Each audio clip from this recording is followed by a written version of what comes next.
সবাইকে আন্তরিক শুভেচ্ছা ও অভিনন্দন জানাচ্ছি। আজকে আমাদের এই 25তম ওয়েবিনারে আজকে আমাদের এই ওয়েবিনারটি অর্গানাইজ করছি আমরা সোশ্যাল রিসার্চ গ্রুপ কুমিল্লা বিশ্ববিদ্যালয়ের পক্ষ থেকে। আপনারা সবাই জানেন আজকে আমাদের বিষয় early childhood development in Bangladesh and challenges of early childhood development. আজকে আমাদের এই বিষয়টি নিয়ে আলোচনা করার জন্য আমাদের মাঝে উপস্থিত আছেন রাফায়েত রশিদ মিথিলা। মিথিলার পরিচয় আপনাদের মাঝে অনেকেই আপনারা জানেন, অনেকেই আপনারা তাকে চিনেন আমি শিওর, বাট তার একটি পরিচয় নিয়ে আমরা আজকে আমাদের মাঝে তাকে ডাকার মূল উদ্দেশ্য তার একাডেমিক এক্সিলেন্স, এবং সেই জায়গা থেকে তার একাডেমিক এক্সিলেন্সের জায়গা থেকে আমি একটু আপনাদেরকে তার সম্পর্কে বলে রাখতে চাই। রাফায়েত রশিদ মিথিলা সে অ্যাজ এ ডেভেলপমেন্ট প্রফেশনাল 12 বছর ধরে বাংলাদেশের ডেভেলপমেন্ট সেক্টরে কাজ করছেন, এবং সাথে সাথে তার মূল ফোকাসের জায়গা educational development in low income countries, এবং তার এই আর্লি চাইল্ডহুড ডেভেলপমেন্টে তার যে একাডেমিক ব্যাকগ্রাউন্ড রয়েছে সেটি বাংলাদেশের বিভিন্ন বিশ্ববিদ্যালয়ে তার লেখাপড়া শেষ করে সে এখন বর্তমানে সুইজারল্যান্ডের জেনেভা বিশ্ববিদ্যালয়ে পিএইচডি করছেন, এবং তার এই পিএইচডি টপিকও আর্লি চাইল্ডহুড ডেভেলপমেন্ট নিয়ে। এছাড়াও বাংলাদেশের ঢাকা বিশ্ববিদ্যালয় থেকে তিনি পলিটিক্যাল সায়েন্সে অনার্স এবং মাস্টার্স কমপ্লিট করেছেন। পরবর্তীতে তিনি ব্যাচেলর অফ এডুকেশন এবং master in early childhood development নিয়ে মাস্টার করেছেন ব্রাক ইউনিভার্সিটি থেকে, এবং সাথে সাথে তিনি চ্যান্সেলর গোল্ড মেডেলও সেখান থেকে পেয়েছেন। এছাড়াও তার যে পাবলিকেশন বা তার যে একাডেমিক তার বিভিন্ন সায়েন্টিফিক জার্নালে তার লেখা রয়েছে। এছাড়াও তিনি বিভিন্ন পত্রপত্রিকা এমনকি গার্ডিয়ানের মতো পত্রিকাতেও তার লেখা প্রকাশিত হয়েছে। তো আজকে আমাদের যে মূল বিষয় আমরা সেই মূল বিষয়ে যাওয়ার আগে আজকে আমাদের সোশ্যাল রিসার্চ গ্রুপ সম্পর্কে রাফায়েত রশিদ মিথিলাকে একটু ইনফর্ম করে রাখতে চাই। এই সোশ্যাল রিসার্চ গ্রুপ কুমিল্লা বিশ্ববিদ্যালয়ে মূলত স্টুডেন্ট এবং টিচারদের একটা যৌথ প্রয়াস, এবং আমাদের সোশ্যাল রিসার্চ গ্রুপের মূল কার্যক্রম গবেষণা এবং পাবলিকেশন। আমরা সোশ্যাল রিসার্চ গ্রুপে আমরা আমাদের কুমিল্লা বিশ্ববিদ্যালয়ের বিভিন্ন সহকর্মী সহ আমাদের শিক্ষার্থীরা এই গ্রুপের আন্ডারে বিভিন্ন রকম গবেষণা করে থাকি। এছাড়াও করোনাকালীন সময়ে আমরা যখন দেখলাম আমাদের শিক্ষার্থীরা ঘরে বসে আছে এবং তাদের একাডেমিক কার্যক্রম ওই অর্থে নাই, তখন আমরা চেষ্টা করলাম বাংলাদেশের সহ পৃথিবীর বিভিন্ন পর্যায়ের বিভিন্ন একাডেমিক এবং প্র্যাকটিশনার যারা আছেন তাদেরকে আমাদের কুমিল্লা বিশ্ববিদ্যালয়ের শিক্ষার্থীদের মাঝে নিয়ে এসে তাদেরকে বিশ্ববিদ্যালয়ের শিক্ষার্থীদের সাথে জয়েন করানো এবং তাদের সাথে সরাসরি ইন্টারেক্ট করে দেওয়ার একটা প্রচেষ্টা হিসেবে এই ওয়েবিনারটি আমরা শুরু করি, এবং একটি একটি করে আজকে আমরা 25তম ওয়েবিনারে চলে এসেছি। এবং আজকে আমাদের ওয়েবিনারের অতিথি বা আলোচক রাফায়েত রশিদ মিথিলা তিনি কথা বলবেন challenges of early childhood education in Bangladesh. এবং রাফায়েত রশিদ মিথিলা আরেকটি পরিচয় আপনারা অলরেডি জানেন আমাদের ব্যানার থেকে, তিনি head of early childhood development programme of BRAC International. তিনি বাংলাদেশ সহ পৃথিবীর বিভিন্ন দেশে এই চাইল্ডহুড ডেভেলপমেন্টে কাজ করেছেন। আমরা আর আমার বক্তব্য দীর্ঘায়িত করব না, আমি শিওর যে আপনারা আমার কথা শোনার জন্য আসেন নাই, আপনারা এসেছেন রাফায়েত রশিদ মিথিলার কথা। আমরা এখন সরাসরি তার কাছে চলে যাচ্ছি। রাফায়েত রশিদ মিথিলা, আপনি কি আমাদের কথা শুনতে পাচ্ছেন? শুনতে পাচ্ছি। মানে আমার খুব সুন্দর ইন্ট্রোডাকশনের জন্য অনেক অনেক ধন্যবাদ। কুমিল্লা ইউনিভার্সিটি এবং সোশ্যাল রিসার্চ গ্রুপকে অনেক ধন্যবাদ আমাকে ইনভাইট করার জন্য।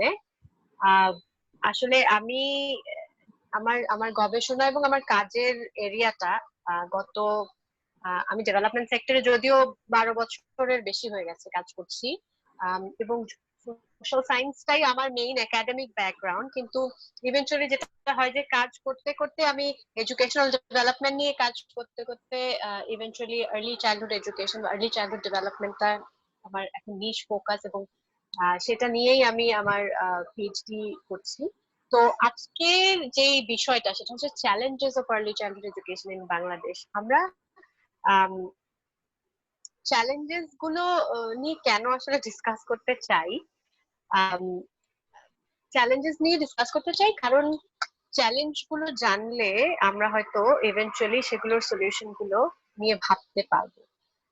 আর্লি চাইল্ডহুড ডেভেলপমেন্ট এবং early childhood education as a subsector of early childhood development খুব নিশ এবং খুব নতুন একটা এরিয়া বাংলাদেশ, এবং আমি বলবো যে পৃথিবীর ফার্স্ট ওয়ার্ল্ড কান্ট্রি গুলো ছাড়া বেশিরভাগ ডেভেলপিং কান্ট্রির জন্যই এটা গভর্নমেন্ট মাত্র এগুলোতে ফোকাস করতে শুরু করেছে এই বিষয়ে এবং এই বিষয়গুলো নিয়ে ভাবতে শুরু করেছে। তো সেই জন্য কম্পারেটিভলি নতুন একটা এরিয়াই আমি বলবো আর্লি চাইল্ডহুড এডুকেশন। এবং একইভাবে অন্যান্য ডেভেলপিং কান্ট্রির মতো বাংলাদেশও এই আর্লি চাইল্ডহুড ডেভেলপমেন্ট নিয়ে আসলে এই লাস্ট দশকে কাজ করতে শুরু করেছে। তো সেই জন্য আমার মনে হয় যে এটা খুব একটা কি বলবো, it's a right time to discuss about early childhood development and early childhood education. আর আমার এই আজকে যে প্রেজেন্টেশনটা আমি দেব সেটা হচ্ছে বেসড অন আমার একটা পেপার আমি লিখেছি যেটা ইন্টারন্যাশনাল জার্নাল অফ এডুকেশনে পাবলিশড হয়েছে। সেটা আমি বাংলাদেশে যে সকল এক্সিস্টিং লিটারেচার রয়েছে আর্লি চাইল্ডহুড এডুকেশন নিয়ে সেগুলো রিভিউ করে আমি যে ফাইন্ডিং পেয়েছি তার উপর বেসড করে আমার সেই পেপারটা। এবং সেখান থেকে কিছু কিছু জিনিস নিয়ে আমি আজকের এই আমার আমার বক্তব্যের জন্য আমি চুজ করেছি সেখানকার কিছু কিছু ইম্পর্টেন্ট অ্যাসপেক্ট। তো আমি আমি আমি অ্যাকচুয়ালি যখন আমি প্রেজেন্ট করব আমি নেক্সট স্লাইডে যাওয়ার জন্য আমি রিকোয়েস্ট করব। আর আমার সামনে আমার ল্যাপটপ আছে, সেটাও আমাকে হেল্প করবে। তো তো সবাইকে আমি এটা একটা নতুন টপিক এবং সোশ্যাল সায়েন্সের এটা একটা অত্যন্ত গুরুত্বপূর্ণ, সোশ্যাল সায়েন্স এবং হিউম্যান ডেভেলপমেন্টের অত্যন্ত গুরুত্বপূর্ণ একটি টপিক। সেই কারণে এবং সেখানে যারা জয়েন করেছে আজকে তাদের অনেক ধন্যবাদ জয়েন করার জন্য। তো শুরুতে আমি যেটা বলবো সেটা হচ্ছে যে কেন আমরা এই টপিকটা নিয়ে ডিসকাস করছি, কেন আমরা আর্লি চাইল্ডহুড এডুকেশন নিয়ে ডিসকাস করছি, আর্লি চাইল্ডহুড এডুকেশন কি, আর্লি চাইল্ডহুড এডুকেশন কেন ইম্পর্টেন্ট, সেটা আমার মনে হয় আগে আলোচনা করে নেওয়াটা বেশি গুরুত্বপূর্ণ। তো আর্লি চাইল্ডহুড ডেভেলপমেন্ট, আচ্ছা আর্লি চাইল্ডহুড এডুকেশন হচ্ছে আর্লি চাইল্ডহুড ডেভেলপমেন্টের একটা সাবসেক্টর। তো আর্লি চাইল্ডহুড ডেভেলপমেন্ট হলো 0 থেকে 8 বছর বয়সী শিশুদের বেড়ে ওঠার যে প্রক্রিয়াটা সেটাকেই শিশুর প্রারম্ভিক বিকাশ বলে। অভিধানগত শব্দ যদি আমি ব্যবহার করি সেটাকে শিশুর প্রারম্ভিক বিকাশ বলা হয়, আর্লি চাইল্ডহুড ডেভেলপমেন্ট। এবং সেটা আসলে শিশুদের growth and development of 0 to 8 year old children. Growth and ডেভেলপমেন্টটা আসলে কি, তার মধ্যে আসলে অনেকগুলো ডোমেইন থাকে। একটা একটা মানুষের বা একটা শিশুর বেড়ে ওঠার প্রক্রিয়াটা কয়েকটা ডোমেনে বিভক্ত করা যায়।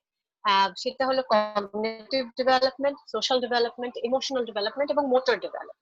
কগনিটিভ ডেভেলপমেন্ট হলো বুদ্ধিবৃত্তীয় বিকাশ বলতে আমরা যেটা বুঝি। সোশ্যাল ডেভেলপমেন্ট হলো সামাজিক বিকাশ, ইমোশনাল ডেভেলপমেন্ট হচ্ছে আবেগীয় বিকাশ এবং মোটর ডেভেলপমেন্ট হচ্ছে শারীরিক বিকাশ। তো এই এই 4 ধরনের বিকাশের মধ্য দিয়ে আসলে একটা শিশুর, একটা মানুষের পূর্ণাঙ্গ বিকাশ ঘটে। এবং এই এই 0 to 8 year old যে শিশুরা রয়েছে তাদের যে বেড়ে ওঠার প্রক্রিয়া সেটাকে আর্লি চাইল্ডহুড ডেভেলপমেন্ট বলে। কিন্তু আর্লি চাইল্ডহুড এডুকেশন হচ্ছে আর্লি চাইল্ডহুড ডেভেলপমেন্টের একটা সাবসেক্টর, যেটা আসলে শিশুদের শিক্ষা বা জানার যে প্রক্রিয়াটা সেটা নিয়ে কাজ করে এবং সেটা মূলত 3 থেকে 6 বছর বয়সী শিশুদের শিক্ষার বিষয়টা নিয়ে আলোচনা করে থাকে। তো এখন এই সময়টা কেন আর্লি শিশুর প্রারম্ভিক বিকাশটা কেন গুরুত্বপূর্ণ, কারণ পৃথিবীর বিভিন্ন গবেষণায় দেখা গেছে যে এই এই বয়সটাতে, এই যে 0 থেকে, 0 মানে হচ্ছে গর্ভাবস্থা থেকে 8 বছর বয়সী শিশুদের ব্রেন ডেভেলপমেন্ট খুব খুব দ্রুত হয়। স্পেশালি 5 বছর বয়সের মধ্যে একটা শিশুর 90% ব্রেনের গঠন সম্পূর্ণ হয়ে যায়। তার মানে একটা পূর্ণাঙ্গ মানুষের যে ব্রেন থাকে তার 90% ডেভেলপমেন্ট, সামটাইমস 95% ডেভেলপমেন্ট, অনেক অনেক অনেক সময় বলা, অনেক গবেষণায় বলা হয় 90%, অনেক সময় বলা হয় 95%, বাট এটা ডিপেন্ড করে individual child to child. But on an average 90% ব্রেনের গঠন সম্পূর্ণ হয়ে যায় 5 বছর বয়সের মধ্যে। এবং এই 5 বছর বয়সের মধ্যে শিশুকে যেই ধরনের অভিজ্ঞতা দেয়া হবে, যে ধরনের এক্সপিরিয়েন্স এক্সপোজার দেয়া হবে, শিশুর কিন্তু ব্রেনের গঠনটা সেরকমই হবে। শিশুর বুদ্ধির বিকাশটা, শিশুর সামাজিক বিকাশ, শিশুর আবেগীয় বিকাশটা ঠিক সেই ধরনেরই হবে। এবং সেটার একটা খুব লং টার্ম ইম্প্যাক্ট থাকে হচ্ছে একজন শিশু যখন একটা অ্যাডাল্টে পরিণত হয়, যখন সে বড় হয়, একটা কি বলবো, একজন অ্যাডাল্ট মানুষে যখন পরিণত হয়, তার একটা লং টার্ম ইম্প্যাক্ট থাকে। দেখা যায় যে 5 বছর বয়সের মধ্যে শিশু যদি কোনো নেগেটিভ এক্সপোজার পেয়ে থাকে বা নেগেটিভ এনভায়রনমেন্ট পেয়ে থাকে, তখন সেটার একটা লং টার্ম কনসিকুয়েন্সেস দেখা যায় মানুষের ভবিষ্যতে মানুষের ব্যবহারের উপর, আচরণের উপর। এবং এটা পৃথিবীর বিভিন্ন গবেষণায় এটা অলরেডি প্রমাণিত। এবং সেই কারণেই কিন্তু এই এই যে গর্ভাবস্থা থেকে 5 বছর বয়সটা এত বেশি ইম্পর্টেন্ট, এবং সেই কারণেই আমাদের শিশুর প্রারম্ভিক বিকাশ নিয়ে কথা বলতে হবে এবং শিশুর এই এই এই প্রারম্ভিক শিক্ষাটা নিয়ে কথা বলতে হবে। কারণ আমাদের দেশে দেখা যাচ্ছে যে আমরা প্রাইমারি এডুকেশনের ক্ষেত্রে অনেক, আমাদের অ্যাচিভমেন্ট অনেকখানি, কিন্তু আমরা এনরোলমেন্ট, হাই এনরোলমেন্ট, তো তারপরে দেখা যাচ্ছে ড্রপ আউট রেটও হাই। কারণ হচ্ছে যে যেহেতু শিশুর শুরুতে কোনো ধরনের এক্সপোজার, লার্নিং এক্সপোজার হয় না, বা শিশুর এই যে প্রাথমিক শিক্ষার যে অভিজ্ঞতাটা সেটা শুরুতে থাকে না, সেই কারণে কিন্তু দেখা যায় ওটার একটা ইম্প্যাক্ট শিশুর প্রাইমারি এডুকেশন, শিশুর সেকেন্ডারি এডুকেশনের উপর পড়ে। সেখানে তখন দেখা যায় যে শিশু ঝরে পড়ছে, কোপ করতে পারছে না তার যে লার্নিং এনভায়রনমেন্ট সেটার সাথে, কারণ তার সেই আর্লি এক্সপোজারটা হয়নি। এবং অনেক ক্ষেত্রে আমাদের দেশে আপামর জনসাধারণের মধ্যে দেখা যায় যে বাবা মা, স্পেশালি যারা একটু ডিসঅ্যাডভান্টেজ সোশিও ইকোনমিক গ্রুপের কথা বলছি, যেটা বাংলাদেশে আমি বলবো যে 80% মানুষই, সেখানে দেখা যায় যে বাবা মার শিক্ষাগত যে ব্যাকগ্রাউন্ডটা সেটাও থাকে, মানে লিটারেসি লেভেলটাও খুবই লো থাকে। এবং সেই কারণে দেখা যায় যে বাবা মাও শিশুকে খুব একটা আর্লি এক্সপোজার, লার্নিং এর ক্ষেত্রে আর্লি এক্সপোজার দিতে পারে না। তো সেজন্য যদি একটি আমি বলবো সামগ্রিকভাবে সরকার থেকে বা জাতিগতভাবে আমাদের দেশে যদি এই প্রাক প্রাথমিক শিক্ষা বা শিশু প্রারম্ভিক বিকাশের উদ্যোগগুলো না নেওয়া হয়, তখন একটা শিশু অনেক ক্ষেত্রেই পিছিয়ে পড়তে পারে। তো সেই কারণে কিন্তু আমাদের এই এই এই আলোচনাটা খুব ইম্পর্টেন্ট। আর এছাড়াও আমি United Nations conventions on the rights of the child বা ইউএনসিআরসি যেটাকে বলে, সেখানে এবং আমাদের যে সাস্টেইনেবল ডেভেলপমেন্ট গোল আছে 2030, সেই সকল ইন্টারন্যাশনাল পলিসি এবং কমিটমেন্ট গুলোতে quality early childhood development, care এবং এডুকেশনের কথা বলা হয়েছে। এবং বাংলাদেশও বিশ্বের সকল দেশের মতো সেই সকল কমিটমেন্ট গুলোতে সিগনেটারি। এবং আমি যখন পলিসি নিয়ে আলোচনা করব তখন দেখা যাবে যে বাংলাদেশ সরকারও অনেকগুলো উদ্যোগ নিয়েছে, কিন্তু উদ্যোগ নিয়ে থাকলেও সেখানে প্রচুর চ্যালেঞ্জেস আছে, এবং ইভেন্টুয়ালি আমরা সেগুলো নিয়েও আলোচনা করব। তো আমরা নেক্সট স্লাইডে যাই। আর্লি চাইল্ডহুড এডুকেশন নিয়ে কথা বলার আগে আমি জাস্ট একটু বাংলাদেশের এডুকেশন সিস্টেমটা বলি। বাংলাদেশের এডুকেশন সিস্টেমটা দুটো মিনিস্ট্রির মধ্যে বিভক্ত, একটা হচ্ছে ministry of primary and math education, আর একটা হচ্ছে ministry of education. Ministry of primary math education mainly primary education, যেটা pre primary education, primary education, non formal education, এগুলো নিয়ে, এগুলোর মানে কি বলবো, ওই ministry of primary and math এডুকেশনের আন্ডারে এই সকল কম্পোনেন্ট গুলো পড়ে। এখানে প্রাক প্রাথমিক শিক্ষাটা, যেটা এখন গভর্নমেন্টের, যেটা প্রি প্রাইমারি বলে 5 থেকে 6 বছর বয়সী শিশুদের জন্য, সেটা প্রাইমারি এন্ড ম্যাথ এডুকেশনের আন্ডারে পড়ে। আর ministry of education mainly secondary education, মাদ্রাসা, এই বাকি যে ভোকেশনাল এডুকেশন, সেই কম্পোনেন্ট গুলো নিয়ে সেটা তাদের রেসপন্সিবিলিটি। তো কিন্তু আর্লি চাইল্ডহুড ডেভেলপমেন্টটা এখানে একটু কনফিউজিং মনে হতে পারে। Early childhood development as a whole, বাংলাদেশে আর্লি চাইল্ডহুড ডেভেলপমেন্ট বা আর্লি চাইল্ডহুড ডেভেলপমেন্ট যে পলিসিটা আছে বাংলাদেশে, সেটা কিন্তু ministry of women and children's affairs এর আন্ডারে। এবং ministry of women and children's affairs সেটাকে লিড দেয়, কিন্তু সেই সাথে 14টা মিনিস্ট্রি তার সাথে কাজ করে। এবং ministry of primary and math education সেটার একটি, সেই 14টা মিনিস্ট্রি একটি, যেটা হচ্ছে শিশু প্রাক প্রাথমিক শিক্ষাটার দায়িত্ব যার। বাংলাদেশে কিন্তু প্রাইমারি এডুকেশনে আমি যেটা আগেই বলেছি যে অ্যাচিভমেন্ট অনেক, মানে বাংলাদেশে এই পর্যন্ত 18 মিলিয়ন শিশু এনরোলড হয়েছে 1,20,000-এরও বেশি প্রাইমারি স্কুলে। এবং তার মধ্যে 95% প্রাইমারি স্কুলে প্রি প্রাইমারি উইংটা আছে, যেটা 5 থেকে 6 বছরের শিশুদের জন্য অফার করা হয়ে থাকে আমাদের সরকার থেকে। যদিও আর্লি চাইল্ডহুড এডুকেশনটা 3 থেকে 6 বছর বয়সী যে শিশু তাদের শিক্ষা এবং তাদের যে লার্নিং এক্সপিরিয়েন্স সেটাকে ডিল করে, কিন্তু বাংলাদেশ এখন পর্যন্ত শুধুমাত্র 5 থেকে 6 বছরের যে প্রাক প্রাথমিক শিক্ষা এইটুকুই অ্যাচিভ করতে পেরেছে। নেক্সট স্লাইডে যাই।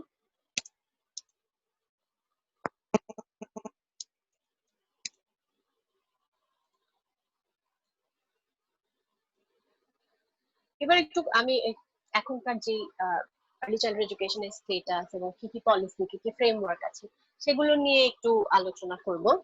সেটা হচ্ছে early childhood education can be divided into two streams. আমি যেটা শুরুতেই বললাম, একটা হচ্ছে যে যেহেতু আর্লি চাইল্ডহুড এডুকেশন 3 থেকে 6 বছর বয়সী শিশুদের জন্য অফার করা হয়, সেখানে বাংলাদেশে একটা হচ্ছে দুটো স্ট্রিম, তার মধ্যে একটা হচ্ছে যেটা প্রি প্রাইমারি প্রাক প্রাথমিক শিক্ষা 5 থেকে 6 বছরের শিশুদের জন্য, আরেকটা হচ্ছে below 5 years, three 3 to 5 year old চিলড্রেনদের জন্য আরেকটা স্ট্রিম আছে। সেটাকে আসলে আমরা মানে মূলত আর্লি চাইল্ডহুড এডুকেশন বলি, কারণ আমি প্রি প্রাইমারি থেকে ওই 3 to 5 এর ওটা আলাদা করতে চাই। কিন্তু পৃথিবীর অন্যান্য বিভিন্ন দেশে, ডেভেলপিং কান্ট্রিতে এবং ডেভেলপড কান্ট্রিতে প্রি প্রাইমারি মানে হচ্ছে 3 থেকে 6 বছর, মানে তিনটা ক্লাস, 3 to 4 এর জন্য, 4 to 5 এর জন্য এবং 5 to 6 এর জন্য।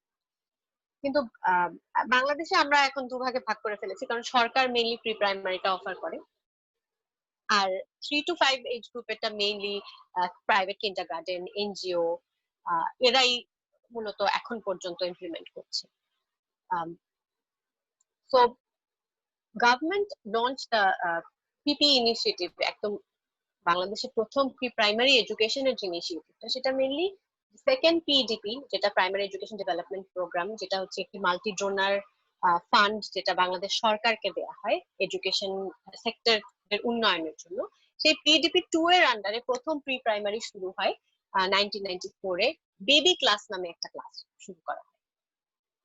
তবে 2008 এ হচ্ছে প্রথম একটা প্রি প্রাইমারি অপারেশনাল ফ্রেমওয়ার্ক তৈরি করা হয়, যেখানে বলা হয় যে প্রি প্রাইমারি অপারেশনাল ফ্রেমওয়ার্কটা 3 থেকে 6 বছরের শিশু, মানে 3 থেকে 6 বছর, বিলো 6 ইয়ার্স শিশুদের জন্য তাদের শিক্ষা প্রদান করা হয়।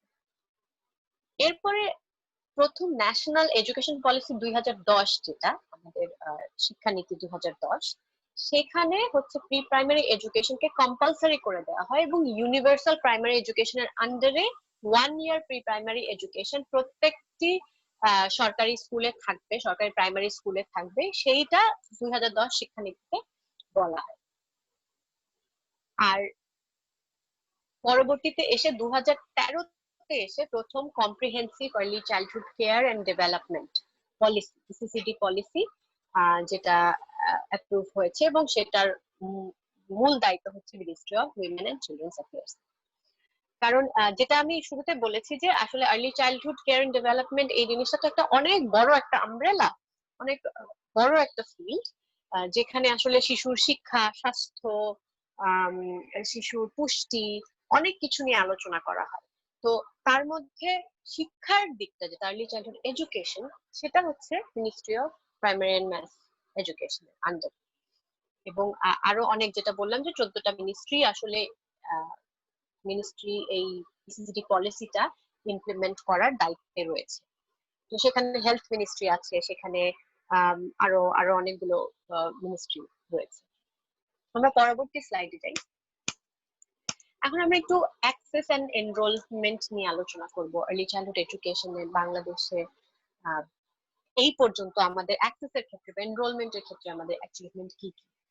তো আমরা 2010-এ যখন জাতীয় শিক্ষানীতিতে বলা হলো যে ইউনিভার্সাল প্রাইমারি এডুকেশনের আন্ডারে প্রি প্রাইমারিটাকে 1 বছরের প্রাক প্রাথমিক শিক্ষাকে ইনক্লুড করে দেওয়া হবে, তখন মানে the enrollment rate rapidly increased।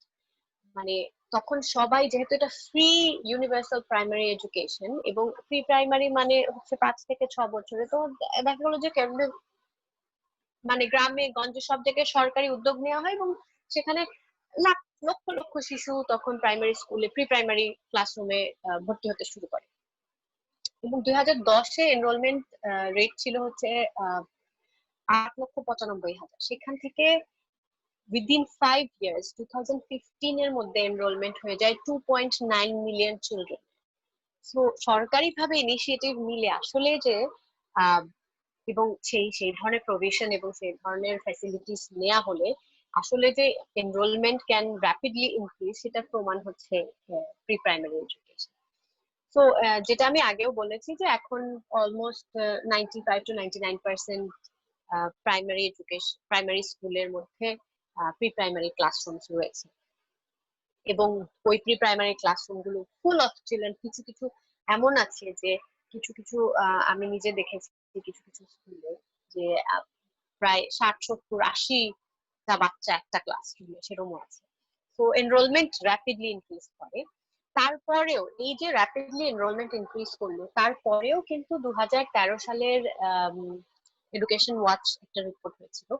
সেই রিপোর্টটাতে দেখা যায় যে তারপরেও প্রি প্রাইমারি এনরোলমেন্ট প্রোভাইডারদের মধ্যে কিন্ডার গার্ডেন সবচেয়ে বেশি এগিয়ে আছে। 27.9% শিশুরা আসলে কিন্ডার গার্ডেনে যাচ্ছে, এরপরে গভর্নমেন্ট, তারপরে হচ্ছে এনজিও। এটার কারণ, মেইন কারণটা হচ্ছে যে গভর্নমেন্ট তো আসলে 5 থেকে 6 বছরের শিশুদের শুধুমাত্র এনরোলমেন্টটা নিশ্চিত করেছে, কিন্তু pre primary should be 3 to 6। So ওই ইয়াঙ্গার কোহর্টটা কিন্তু ইজ বিং কেটার্ড বাই এই প্রাইভেট কিন্ডার গার্ডেন, সেই জন্য হয়তো প্রাইভেট কিন্ডার গার্ডেন আছে। আমার রিভিউতে, আমি যখন লিটারেচার রিভিউটা করছিলাম তখন আমি দেখলাম যে আসলে ওরকম ভাবে কোনো 3 to 5 ইয়ারের কোনো স্পেসিফিক আমি ডেটা পাইনি তখন, যখন আমি রিভিউটা করেছি 2019। তখন আমি সেইভাবে ডেটা পাইনি, সেটার জন্য আমার আসলে কিছু আরো কিছু ইনডেপথ স্টাডির প্রয়োজন ছিল, যেটা হয়তো আমার স্কোপের মধ্যে ছিল না। তবে সেখানে অ্যাটেন্ডেন্স রেটে দেখা গেছে যে 3 to 5 year old দের মধ্যে attendance rate 13.4% nationally, which is very very low। তার মানে যেহেতু ন্যাচারালি গভর্নমেন্ট থেকে কোনো ইনিশিয়েটিভ নেই, মেইনলি কিন্ডার গার্ডেন এবং এনজিওরাই এটাকে কেটার করছে, সেই কারণে প্রি প্রাইম মানে যেটা প্রি প্রাইমারি যেটা 3 to 5 year old শিশুদের জন্য যে প্রভিশনটা, সেখানে অ্যাটেন্ডেন্স খুবই লো। এবং শুরু থেকেই এনজিওরা কিন্তু contributed huge in in the কি বলবো in the implementation of pre primary provision in Bangladesh. কারণ এনজিওরাই শুরুতে পাইলট শুরু করে এবং সেটা ইভেন্চুয়ালি তারাই অ্যাডভোকেসি করে এবং সেটা এক সময় government they take it up, which is a natural process in a developing country like Bangladesh. আমরা এবার একটু পরের স্লাইডে যাই। আমরা অ্যাক্সেস নিয়ে তো আমরা কথা বললাম, আমরা দেখলাম যে অ্যাক্সেস কিভাবে র্যাপিডলি 2010 থেকে 15 এর মধ্যে হিউজ র্যাপিড ইনক্রিজ হয় এনরোলমেন্টে। যদিও 3 to 5 এর জন্য সেরকম হয়নি, মেইনলি 5 to 6 year old বাচ্চাদের জন্য এটা হচ্ছে। আমি একটা জিনিস বলে রাখি যে কেন বয়সটা ভাগ করছি, বয়সটা ভাগ করা কেন খুবই ইম্পর্টেন্ট। কারণ 3 থেকে 4, 4 থেকে 5, 5 থেকে 6 এই বয়সটাতে এত র্যাপিড ডেভেলপমেন্ট হয়, একটা বাচ্চার এত দ্রুত বেড়ে ওঠে মানসিক ভাবে, শারীরিক ভাবে, তার তার আবেগ অনুভূতিগত, তার বেড়ে ওঠার প্রক্রিয়াটা এত দ্রুত হয়। এই সময়টা ইউজুয়ালি সারা পৃথিবীতে এজ স্পেসিফিক কারিকুলাম ইমপ্লিমেন্ট করা হয়। 3 বছরের বাচ্চা এবং 4 বছরের বাচ্চার ধারণ করার ক্ষমতা খুবই ভিন্ন ধরনের। তো সেই কারণে এজ স্পেসিফিক কারিকুলাম খুব ইম্পর্টেন্ট। আর এই কারণেই প্রাথমিক শিক্ষা বা প্রি প্রাইমারি বা আর্লি চাইল্ডহুড এডুকেশনে সাধারণত বয়স অনুযায়ী কারিকুলাম তৈরি করা হয় এবং বয়স অনুযায়ী ভর্তিটাও, এনরোলমেন্টটাও খুব ইম্পর্টেন্ট। তো এবার একটু কোয়ালিটির কি অবস্থা সেটা দেখি। অনেকগুলো রিসার্চ রিপোর্ট আমি রিভিউ করেছি, সেখানে যেটা দেখা গেছে যে 56% of teachers had any kind of training and 35 had training specifically on the pre-primary education. তার মানে 35 মানে কি, মানে আসলে a quarter of the teachers actually had any kind of training in pre-primary education. Most of the teacher training নেই, এবং training থাকলেও সেটা খুব একটা কি বলবো শুরুর একটা 15 দিনের ইন্ডাকশন হয়তো, এছাড়া কোনো ডিটেইল ট্রেনিং নেই। তো যখন টিচাররা প্রিপেয়ার্ড না থাকে তখন কিন্তু ওটার একটা বড় ইম্প্যাক্ট কোয়ালিটির উপর আসে। আমরা সবসময় এখন বলি যে আমাদের রোট লার্নিং বা যেটাকে বলে মুখস্থ বিদ্যা, সেটাকে আমরা প্রমোট করতে চাই না, কারণ আরো অনেক ধরনের লার্নিং টেকনিক চলে এসেছে পৃথিবীতে এবং সেগুলোর থ্রুতে বা শিশুরা অনেক ভালো শেখে। কিন্তু আর্লি চাইল্ডহুড এডুকেশনে কিন্তু ওই বয়সটা শিশুদের লার্নিং এর যে প্রক্রিয়াটা সেটা অনেক বেশি পার্টিসিপেটরি হবে, অনেক বেশি চাইল্ড সেন্ট্রিক হবে, অনেক বেশি প্লে বেসড হবে, বাচ্চারা খেলতে খেলতে শিখবে। তো সেটাতে কিন্তু আসলে আম, যেটা গ্লোবালি আমরা আমরা যেটা মনে করি যে হয়তো ইউনিভার্সিটি লেভেলে পড়ানোটা অনেক বেশি কঠিন, সেই জন্য পিএইচডি করতে হবে, এটা করতে হবে, সেটা করতে হবে। কিন্তু প্রি প্রাইমারি প্রাইমারির জন্য হয়তো আমরা আমাদের গভর্নমেন্টের ইয়েতেও দেখা যায় যে আচ্ছা এসএসসি পাস হলেই পড়াতে পারবে, হয়তো পারবে অবশ্যই, কিন্তু তার জন্য তার প্রপার ট্রেনিং এর দরকার। ট্রেনিং ছাড়া এই এই বয়সের শিশুদের, এই যে ছোট ছোট শিশুদের একটা শেখার প্রক্রিয়ার মধ্য দিয়ে নিয়ে যাওয়া, এটা ভীষণ কঠিন একটা কাজ। এবং সেই কারণে এই বয়সের শিশুদেরকে পড়ানোর জন্য বা তাদের যে শিক্ষার প্রক্রিয়াটা তার মধ্যে দিয়ে নেওয়ার জন্য একজন টিচারকে প্রচন্ড কি বলবো রিগারাস ট্রেনিং এর মধ্যে দিয়ে যেতে হয়। সেখানে ট্রেনিং এর অভাব নেই, সেটা ডেফিনেটলি সেটা একটা কোয়ালিটির উপরে ইম্প্যাক্ট করে। Um, তারপর দেখা গেছে যে over 90% of the NGO school teachers, 53% of those in government and 52% are in mosque based, and 70% of non-government schools and 6.5% kindergarten were trained in pre-primary education. তার মানে হচ্ছে যে এনজিও স্কুলগুলোর টিচাররা, যদিও এনজিওরা কিন্তু সবচেয়ে মানে টপ 3 ধরলে 3 নম্বরে এনজিওরা, আমরা একটু আগে দেখেছি এনরোলমেন্টে, সেখানে টিচার 95% টিচাররা ট্রেন্ড, কারণ এনজিওরা সেরকম ভাবেই তাদের প্রোগ্রাম গুলো ডিজাইন করে থাকে। এরপরে হচ্ছে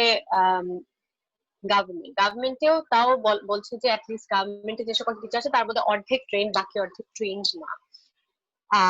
আর সবচেয়ে কম training 6.5% teachers in the kindergarten were trained, অথচ তারাই কিন্তু সবচেয়ে বড় প্রোভাইডার আর্লি চাইল্ডহুড এডুকেশনের। 3 থেকে 5 বছর বাচ্চাদের কিন্তু সবচেয়ে বড় প্রোভাইডার হচ্ছে প্রাইভেট কিন্ডারগার্টেন, যেগুলো অনেকটা মাশরুমের মতো পুরো বাংলাদেশে ছড়িয়ে ছিটিয়ে আছে। সেখানে টিচারদের কোনো ট্রেনিং নাই, they got no training in early childhood education, অথচ যেটা সবচেয়ে কঠিন এত ছোট শিশুদেরকে পড়ানো। And it has been found that implementation of play-based teaching learning approach in the government pre-primary classroom in Bangladesh has its own limitation. This includes newly recruited teachers with inadequate training, large number of students, lack of space, material, and all that, and high teacher-student ratio. আমি যেটা বললাম যে এই 3 থেকে 6 বছর বয়সের শিশুদেরকে পড়ানোর প্রক্রিয়াটা আলাদা, এবং সেটা অনেক বেশি চাইল্ড সেন্ট্রিক, অনেক বেশি প্লে বেসড, খেলার মাধ্যমে। এবং সেইভাবে শেখার জন্য যে ধরনের পরিবেশ, যে ধরনের ইনফ্রাস্ট্রাকচারের প্রয়োজন, যে ধরনের স্পেস প্রয়োজন, যে ধরনের ম্যাটেরিয়াল প্রয়োজন, লার্নিং ম্যাটেরিয়াল প্রয়োজন, সেগুলো আমাদের আসলে নেই। এবং না থাকার কারণে আমরা বারবার ওই রোজ লার্নিং এ, এই মুখস্থ বিদ্যা সেখানেই বারবার ফিরে যাই। তো সেটাতে কিন্তু পৃথিবীর অনেক গবেষণাতেই দেখা গেছে প্রি প্রাইমারি এডুকেশন বা আর্লি চাইল্ডহুড এডুকেশন কিন্তু সেটাকে হতে হবে কোয়ালিটি এডুকেশন। সেটা যদি ভালো এডুকেশন না হয়, কোয়ালিটি এডুকেশন না হয়, তাহলে সেটার হিতে বিপরীত হয়। তখন দেখা যায় যে শিশুদের উপর একটা অন্য উল্টো একটা ইম্প্যাক্ট করতে পারে।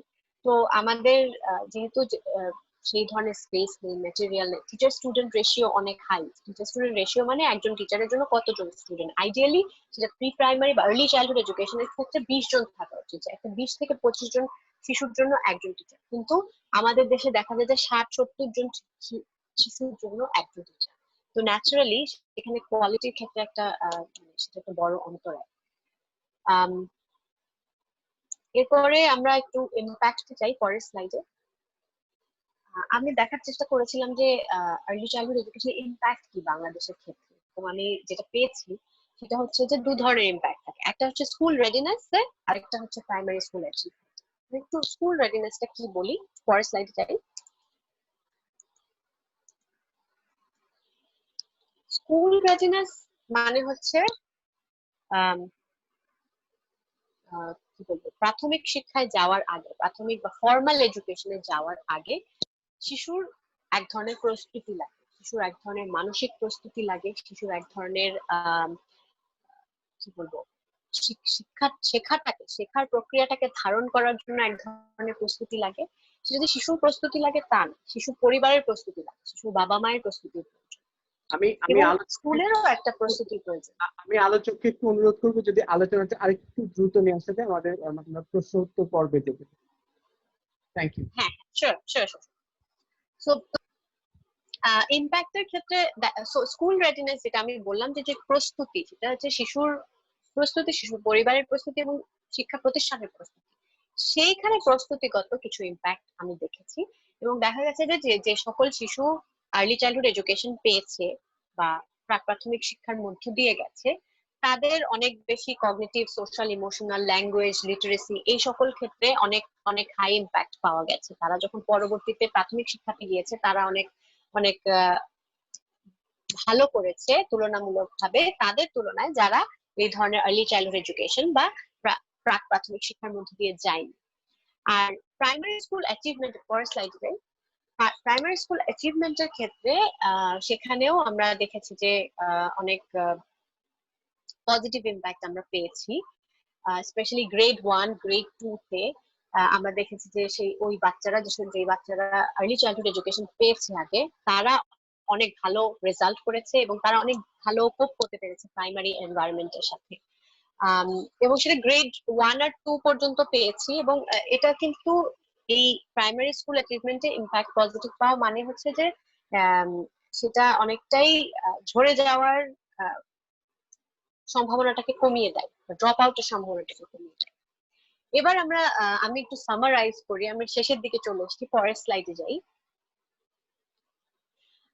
আমি যে আলোচনাগুলো করেছি তার মধ্যে অলরেডি এগুলো চলে এসছে, তারপরেও বলি যে এখন যদি আমরা চ্যালেঞ্জ গুলো উপর ফোকাস করি, পরের স্লাইড প্লিজ, চ্যালেঞ্জ গুলোর উপর ফোকাস করি,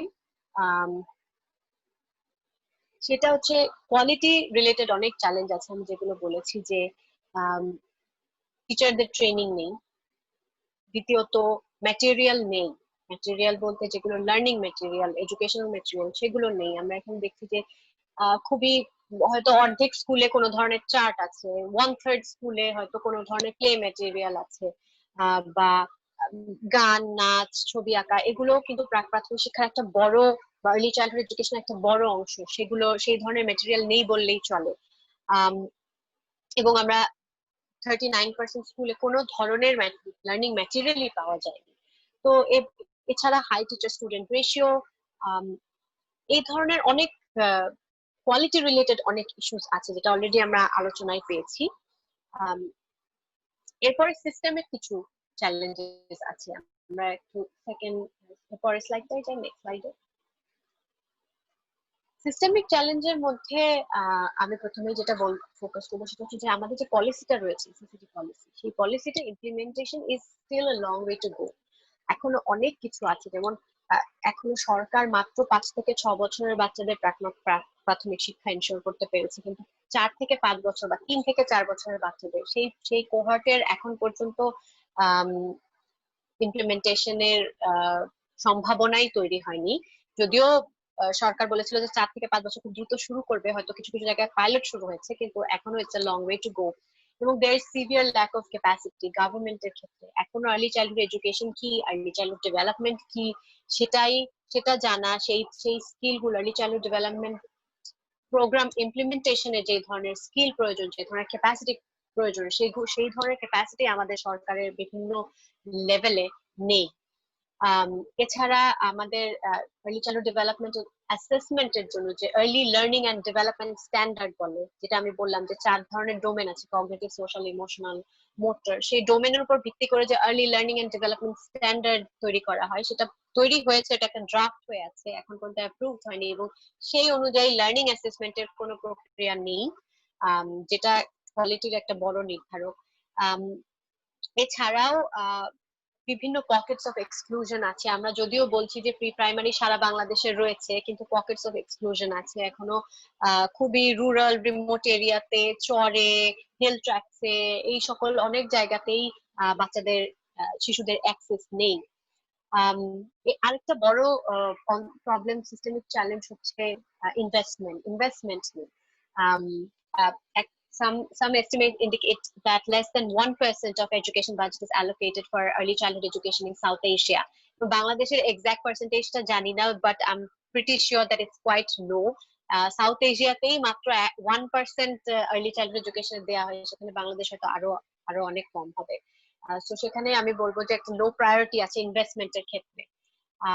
এছাড়াও আমি যখন রিসার্চ রিভিউ করতে, লিটারেচার রিভিউ করতে গিয়ে আমি দেখেছি, নেক্সট স্লাইডে, সেটা হচ্ছে যে রিসার্চের ক্ষেত্রে অনেক গ্যাপ রয়েছে, যেটা হয়তো এখন যারা শিক্ষার্থীরা আছে বা গবেষকরা আছে যারা আর্লি চাইল্ডহুড এডুকেশন নিয়ে কাজ করতে চায়, আর্লি চাইল্ডহুড ডেভেলপমেন্ট নিয়ে কাজ করতে চায়, তারা হয়তো এই রিসার্চ গ্যাপ গুলো পূরণ করতে পারে। সেখানে দেখা গেছে যে কোনো no study have been found যেটা কোয়ালিটি এবং impact different type of ECD provider, যে এই যে বিভিন্ন ধরনের ইসিডি প্রোভাইডার আছে, গভর্নমেন্ট, মাদ্রাসা, এনজিও, তাদের স্ট্যান্ডার্ডটা কি, তারা কি আসলে প্রভিশন প্রোভাইড করছে, বাবা মা টিচার কি আর্লি চাইল্ডহুড এডুকেশন বলতে কি বলছে, তাদের এক্সপেকটেশনটা কি, সেটাকে বুঝতে চেষ্টা করা, বিভিন্ন আমাদের ইন্টারন্যাশনাল এবং ন্যাশনাল ইনফ্লুয়েন্স গুলো কি পলিসি কনটেক্সটের ক্ষেত্রে, আমাদের মার্জিনালাইজড গ্রুপ তাদের ক্ষেত্রে ইসিসিডির কি অবস্থা, যেখানে চিলড্রেন উইথ ডিসেবিলিটি আছে, ইন্ডিজিনাস চিলড্রেন আছে, children living in islands, river banks, wetlands, coastal area, hill tracts, refugee children, সেই সকল ক্ষেত্রে এই সকল শিশুদের জন্য কি প্রভিশন আছে, তাদের জন্য কি প্রভিশন প্রয়োজন, সেই দিয়ে গবেষণার অভাব রয়েছে। তো আমার মনে হয় যে আর্লি চাইল্ডহুড এডুকেশনটা এত গুরুত্বপূর্ণ যে এটার উপরে ডিপেন্ড করে প্রাইমারি এডুকেশনের সাকসেসটা, এটার উপরে ডিপেন্ড করে সেকেন্ডারি এডুকেশনের সাকসেসটা, এবং একটা শিশু একটা পূর্ণাঙ্গ মানুষ হিসেবে তার একটা হোলিস্টিক ডেভেলপমেন্টের ক্ষেত্রে সেই পুরো প্রক্রিয়াটা কিন্তু শিশুর ওই 0 থেকে 8 বছর বয়স বা গর্ভাবস্থা থেকে 8 বছর বয়স, সেই সময়টার উপরে নির্ভর করে। কিন্তু আমরা অনেক ইনভেস্টমেন্ট করেছি প্রাইমারি এডুকেশনে, আমরা অনেক ইনভেস্টমেন্ট সেকেন্ডারি এডুকেশন করছি, কিন্তু গ্লোবালি ডেভেলপিং কান্ট্রি গুলো আর্লি ইয়ার্স এডুকেশনে কোনো ধরনের ইনভেস্টমেন্টই করেনি, এখনো ইনভেস্টমেন্ট খুবই নগণ্য।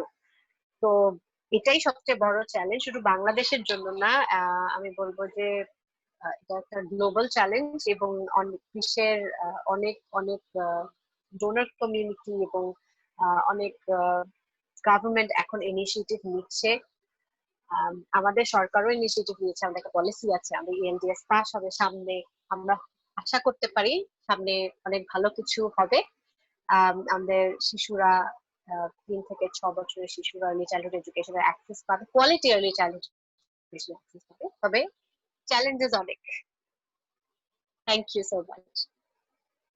এখন যদি কোনো প্রশ্ন থাকে, আমরা আমরা আমরা এখন প্রশ্ন উত্তরে যাব। প্রশ্ন উত্তরে যাওয়ার আগে আপনাকে অসংখ্য ধন্যবাদ জানাতে চাই রাফায়েত রশিদ মিথিলা, সুন্দরভাবে এই উপস্থাপনাটি আপনার মোস্ট রিসেন্ট পাবলিকেশন থেকে যে আপনি আপনার উপস্থাপনাটা দিলেন, আপনার যে আলোচনাটা দিলেন, আশা করি আমাদের অডিয়েন্সে যারা আছে তারা বিষয়টি এনজয় করেছেন। এর মধ্যে অলরেডি অনেকে আমাকে চ্যাট বক্সে প্রশ্ন করার জন্য আহ্বান জানিয়েছেন, অনেকে হাত তুলেছেন। আমাদের যে জুম অপশনে যে হাত তোলার একটি অপশন আছে, আপনারা সবাই মানে যারা প্রশ্ন করতে চান অনেকে অলরেডি তুলে ফেলেছে। আমি আলোচকের কাছে, যেহেতু আমি মডারেট করছি, আমার একটি প্রশ্ন ছিল, যদি আলোচক আমার প্রশ্নটির একটু উত্তর দিতেন, তারপর আমরা সরাসরি অডিয়েন্সের কাছে চলে যেতে পারতাম। সেটা হচ্ছে যে আপনি আলোচনা করেছেন, একটা পর্যায়ে বলেছেন যে অনেক মানে পলিসি গুলা ড্রাফট হয়ে আছে, সেগুলার ওই অর্থে কোনো এখনো মানে ড্রাফট হিসেবে আছে, কিন্তু ইমপ্লিমেন্টেশনটা হচ্ছে না, বা ফাইনাল ড্রাফট অ্যাজ এ ল বা অ্যাজ এ পলিসি আসছে না। এবং ইতিমধ্যে আমরা মাননীয় শিক্ষামন্ত্রী বলেছেন যে শিক্ষানীতিতে বড় পরিবর্তন আসবে বা পরিবর্তন আসবে। সেই জায়গা থেকে আপনারা যেহেতু ডেভেলপমেন্ট সেক্টরে কাজ করছেন এবং আপনি একদম নিজে গবেষক হিসেবে, সেই নতুন শিক্ষানীতিতে আর্লি চাইল্ডহুড ডেভেলপমেন্টে যে চ্যালেঞ্জ গুলো আপনি বললেন, সেই চ্যালেঞ্জ গুলা মিট আপ করার জন্য আপনাদের কোনো এক্সপেকটেশন আছে কিনা, বা অ্যাজ এ ডেভেলপমেন্ট প্র্যাকটিশনার বা ফ্রম দ্য ডেভেলপমেন্ট পার্সপেক্টিভ আপনারা এই কোনো বিষয়টা নিয়ে অ্যাডভোকেসি করছেন কিনা সরকারের সাথে, সেটি যদি একটু ছোট করে আমাদেরকে বলতেন প্লিজ। না, অ্যাডভোকেসি তো আমরা অবশ্যই করছি এবং আমাদের এক্সপেকটেশন অবশ্যই আছে, যেটা সিভিল সোসাইটি অর্গানাইজেশনরা সবসময় সরকারকে কি বলবো সাপোর্ট করার চেষ্টা করেছে, রাইট ডিরেকশনের দিকে যাওয়ার পথ দেখানোর চেষ্টা করেছে। এবং সরকার কিন্তু, আমি অন্য সেক্টর নিয়ে কথা না বলি, আমি শুধু আর্লি চাইল্ডহুড এডুকেশন বা প্রাক প্রাথমিক শিক্ষা নিয়ে যদি আমরা বলি, সেই ক্ষেত্রে কিন্তু গভর্নমেন্ট একদমই ব্র্যাক এবং অন্যান্য এনজিওরা যে মডেল ফলো করেছিল, যে one classroom one teacher model, এবং যেই কারিকুলাম তৈরি করেছিল, সেটা কিন্তু বাংলাদেশ ইসিডি নেটওয়ার্ক আছে, বাংলাদেশ ইসিডি নেটওয়ার্ক সেটা নিয়ে অ্যাডভোকেসি করেছে, এবং সেটারই ফলাফল কিন্তু এখনকার যে আমাদের প্রি প্রাইমারি কারিকুলাম। এবং এখন সরকার নতুন পলিসিতে আমাদের আসলে এটা অলরেডি পলিসিতে আছে যে 4 থেকে 5 বছরের জন্য, মানে 5 থেকে 6 বছর, 1 বছরের প্রি প্রাইমারি তো ইমপ্লিমেন্ট হচ্ছে, কিন্তু আমরা 2 বছরের প্রি প্রাইমারির জন্য আমরা পুশ করেছি, এবং সরকারও কমিট করেছে। আশা করি সেটা ইমপ্লিমেন্টেড হবে ভেরি সুন। কিন্তু কোয়ালিটিটা আমাদের সবচেয়ে বড় কনসার্ন হচ্ছে কোয়ালিটিটা। সো সরকারের সামনে শিক্ষানীতিতে অবশ্যই কোয়ালিটির দিকে ফোকাস করতে হবে। সেখানে আমাদের টিচারদেরকে অনেক অনেক ট্রেন আপ করতে হবে, কারণ প্রাক প্রাথমিক শিক্ষা আসলে অন্যান্য স্তরের শিক্ষার মতো নয়। সেখানে আমি আগেও যেটা মেনশন করেছি, অনেক বেশি শিশুদের একটা হচ্ছে যে ম্যানেজমেন্ট স্কিলস এবং শিশুদের সাথে কি করে ইন্টারাকশন করা এবং কি করে একটা ক্লাসরুম এনভায়রনমেন্ট তৈরি করা চাইল্ড সেন্ট্রিক, সেটা তো আছে। তারপরে কারিকুলামটা ডেলিভারি করারও যে মেথড গুলো আছে, যে টেকনিক গুলো আছে, সেটা খুবই ভিন্ন ধরনের। তো সেই কারণে অনেক অনেক বেশি ট্রেনিং এর প্রয়োজন, অনেক বেশি মনিটরিং এর প্রয়োজন, স্ট্যান্ডার্ডাইজেশন এর প্রয়োজন। সেই সেই জিনিসগুলো কোয়ালিটি ইমপ্রুভমেন্টের ক্ষেত্রে যেন আমাদের শিক্ষানীতিতে নজর দেওয়া হয়, এবং টিচারদের ট্রেনিং এর যেন ব্যবস্থা করা হয় আরো অনেক বেশি, সেটা তো আশা থাকবে। ধন্যবাদ। ধন্যবাদ রাফায়েত রশিদ মিথিলা। আমরা এখন অডিয়েন্সের কাছে যেতে চাই। অডিয়েন্সের প্রশ্ন আছে, আমরা দেখতে পাচ্ছি, আমি অ্যাজ মডারেটর আমি দেখতে পাচ্ছি যে অনেকে প্রশ্ন করতে চায় এবং হাত তুলেছেন। সাইদুর রহমান, মোহাম্মদ সাইদুর রহমান হাত তুলেছেন, আলোচককে প্রশ্ন করতে চায়। সাইদুর, আপনি কি আমাদেরকে শুনতে পাচ্ছেন? স্যার, আমাকে কি শোনা যাচ্ছে? আপনাকে শুনতে পাচ্ছি। আপনি আলোচককে আপনার পরিচিতি প্রশ্নটি করুন প্লিজ। ম্যাম, আমি Saidur Rahman, master student, department of public administration, Comilla university.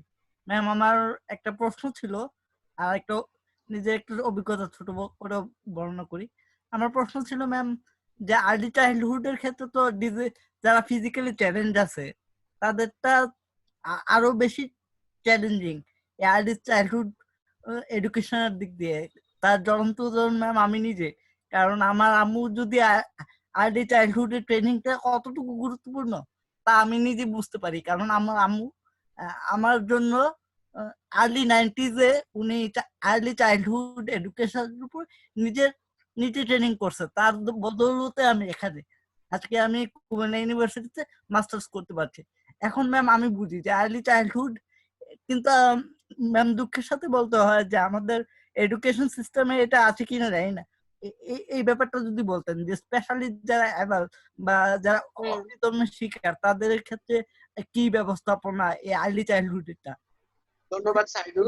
না, খুব মানে ধন্যবাদ এই প্রশ্নটা করার জন্য, কারণ এটা খুব অত্যন্ত গুরুত্বপূর্ণ একটি বিষয়, এবং এটা কিন্তু আমাদের পলিসিতে আছে যে children with disability K prioritise করা বা ইনক্লুসিভ আর্লি চাইল্ডহুড এডুকেশন বা কেয়ার, সেটা আমাদের পলিসিতে সেটার উল্লেখ আছে। এবং সেটা শুধু যে আর্লি ইয়ার্স এ তা না, প্রাইমারিতেও আমাদের ইনক্লুসিভ এডুকেশনের কথা বলা হয়েছে। তবে এটা একদম সত্যি কথা যে এটা আর্লি ইয়ার্স এ আরো বেশি গুরুত্বপূর্ণ, কারণ একটা শিশু যত যত আর্লি ইন্টারভেনশন পাবে, যত তাড়াতাড়ি তাকে যে কোনো ধরনের ইন্টারভেনশন দেয়া হবে, স্পেশালি যারা চিলড্রেন উইথ স্পেশাল নিডস তাদের জন্য বলছি, তাদের যত আর্লি ইন্টারভেনশন দেয়া হবে তত ফলপ্রসূ তার ফলাফল তত তাড়াতাড়ি পাওয়া যাবে এবং দ্রুত পাওয়া যাবে। এবং early childhood development, early childhood এডুকেশনের যে কনসেপ্টটা, সেটা জানা থাকলে শিশুর বেড়ে ওঠা প্রক্রিয়াটা, সেটা মানসিক শারীরিক সকল প্রক্রিয়া সম্পর্কে একজন অবগত হতে পারে। যেটা আপনি বললেন যে আপনার মা এটাতে ট্রেন্ড হয়েছে, এবং আমি নিজেও কিন্তু আর্লি চাইল্ডহুড ডেভেলপমেন্টে লেখাপড়া করেছি, সেটার কারণে আমি আমার সন্তানকেও ওইভাবে গাইড করতে পারছি। সেটা অত্যন্ত গুরুত্বপূর্ণ। এই কারণেই আমি বারবার বলছি যে আমাদের টিচারদেরকে আরো আরো ভালো করে ট্রেন আপ করাতে হবে আর্লি চাইল্ডহুড ডেভেলপমেন্টে, এবং সেই ধরনের ইনক্লুসিভ একটা পরিবেশ তৈরি করতে হবে। আমরা কিন্তু স্পেশালি ব্র্যাক থেকে আমরা যেখানে আমরা আমাদের যে আর্লি চাইল্ডহুড এডুকেশন ইমপ্লিমেন্ট করছি পৃথিবীর বিভিন্ন দেশে, সেটাতে আমরা স্পেশালি 3 to 5 ইয়ার ওল্ড যেসব শিশুরা, সেখানে কিন্তু আমরা মানে পার্থক্য করার কোনো সুযোগ নেই। সেখানে সকল শিশু, সকল ব্যাকগ্রাউন্ডের, সকল এবিলিটি শিশুদেরকে আমরা একসাথে করছি। এবং সবচেয়ে বেশি ইম্পর্টেন্ট হচ্ছে যে আর্লি চাইল্ডহুড ডেভেলপমেন্টটার যে লার্নিং প্রক্রিয়াটা, সেটা আমরা প্লে বেসড একটি লার্নিং প্রক্রিয়া আমরা ইমপ্লিমেন্ট করছি, খেলার মাধ্যমে শেখা। এবং সেটা কিন্তু যে কোনো এবিলিটির শিশুকে খুব খুব সাহায্য করে এই লার্নিং প্রক্রিয়ার ভেতরে ঢুকতে। কারণ শিশুরা তো খুব কিউরিয়াস, তারা খেলার মধ্য দিয়েই শেখে সবকিছু। তারা, এবং খেলাটা যে খুব একটা যে আর্টিফিশিয়ালি তৈরি করা খেলা তাও নয়। একজন শিশু যখন একটা বল ধরছে, সে বলটা শক্ত না নরম, সেটাও কিন্তু একটা শেখার প্রক্রিয়া। সে যখন সেটা মুখে দিচ্ছে, খুবই ছোট শিশু, হয়তো 6 মাসের শিশু, তখন সে এটা টেস্ট করে বুঝতে পারছে যে এটা এটা আসলে কেমন, এটা ফিলিংটা কেমন। তো সেটা কিন্তু একটা খেলারই প্রক্রিয়া। এবং আমরা এই খেলার মাধ্যমে শিক্ষাটাকেই আমরা প্রমোট করছি গ্লোবালি। এবং আমরা বাংলাদেশ সরকারের সাথেও অ্যাডভোকেসি করছি এই প্লে বেসড লার্নিংটা যেন অ্যাটলিস্ট আর্লি ইয়ার্স এ যেন ইমপ্লিমেন্ট করা হয়, যেখানে শিশুরা, সেটা যে ব্যাকগ্রাউন্ড থেকেই আসুক বা যে অ্যাবিলিটির শিশুই হোক, সেই উপকৃত হতে পারবে এবং এই শেখার প্রক্রিয়ার মধ্যে সহজেই ঢুকতে পারবে। ধন্যবাদ আলোচককে। আমরা আবার প্রশ্ন নিতে চাই। আমরা এবার একসাথে দুজনের প্রশ্ন নিব এবং সবাইকে অনুরোধ করব যে একটি প্রশ্নের মধ্যে সীমাবদ্ধ থাকার জন্য। আমাদের কাছে প্রশ্ন করতে চেয়েছেন জামিনুর রহমান। জামিনুর, আপনি কি আমাদেরকে শুনতে পাচ্ছেন?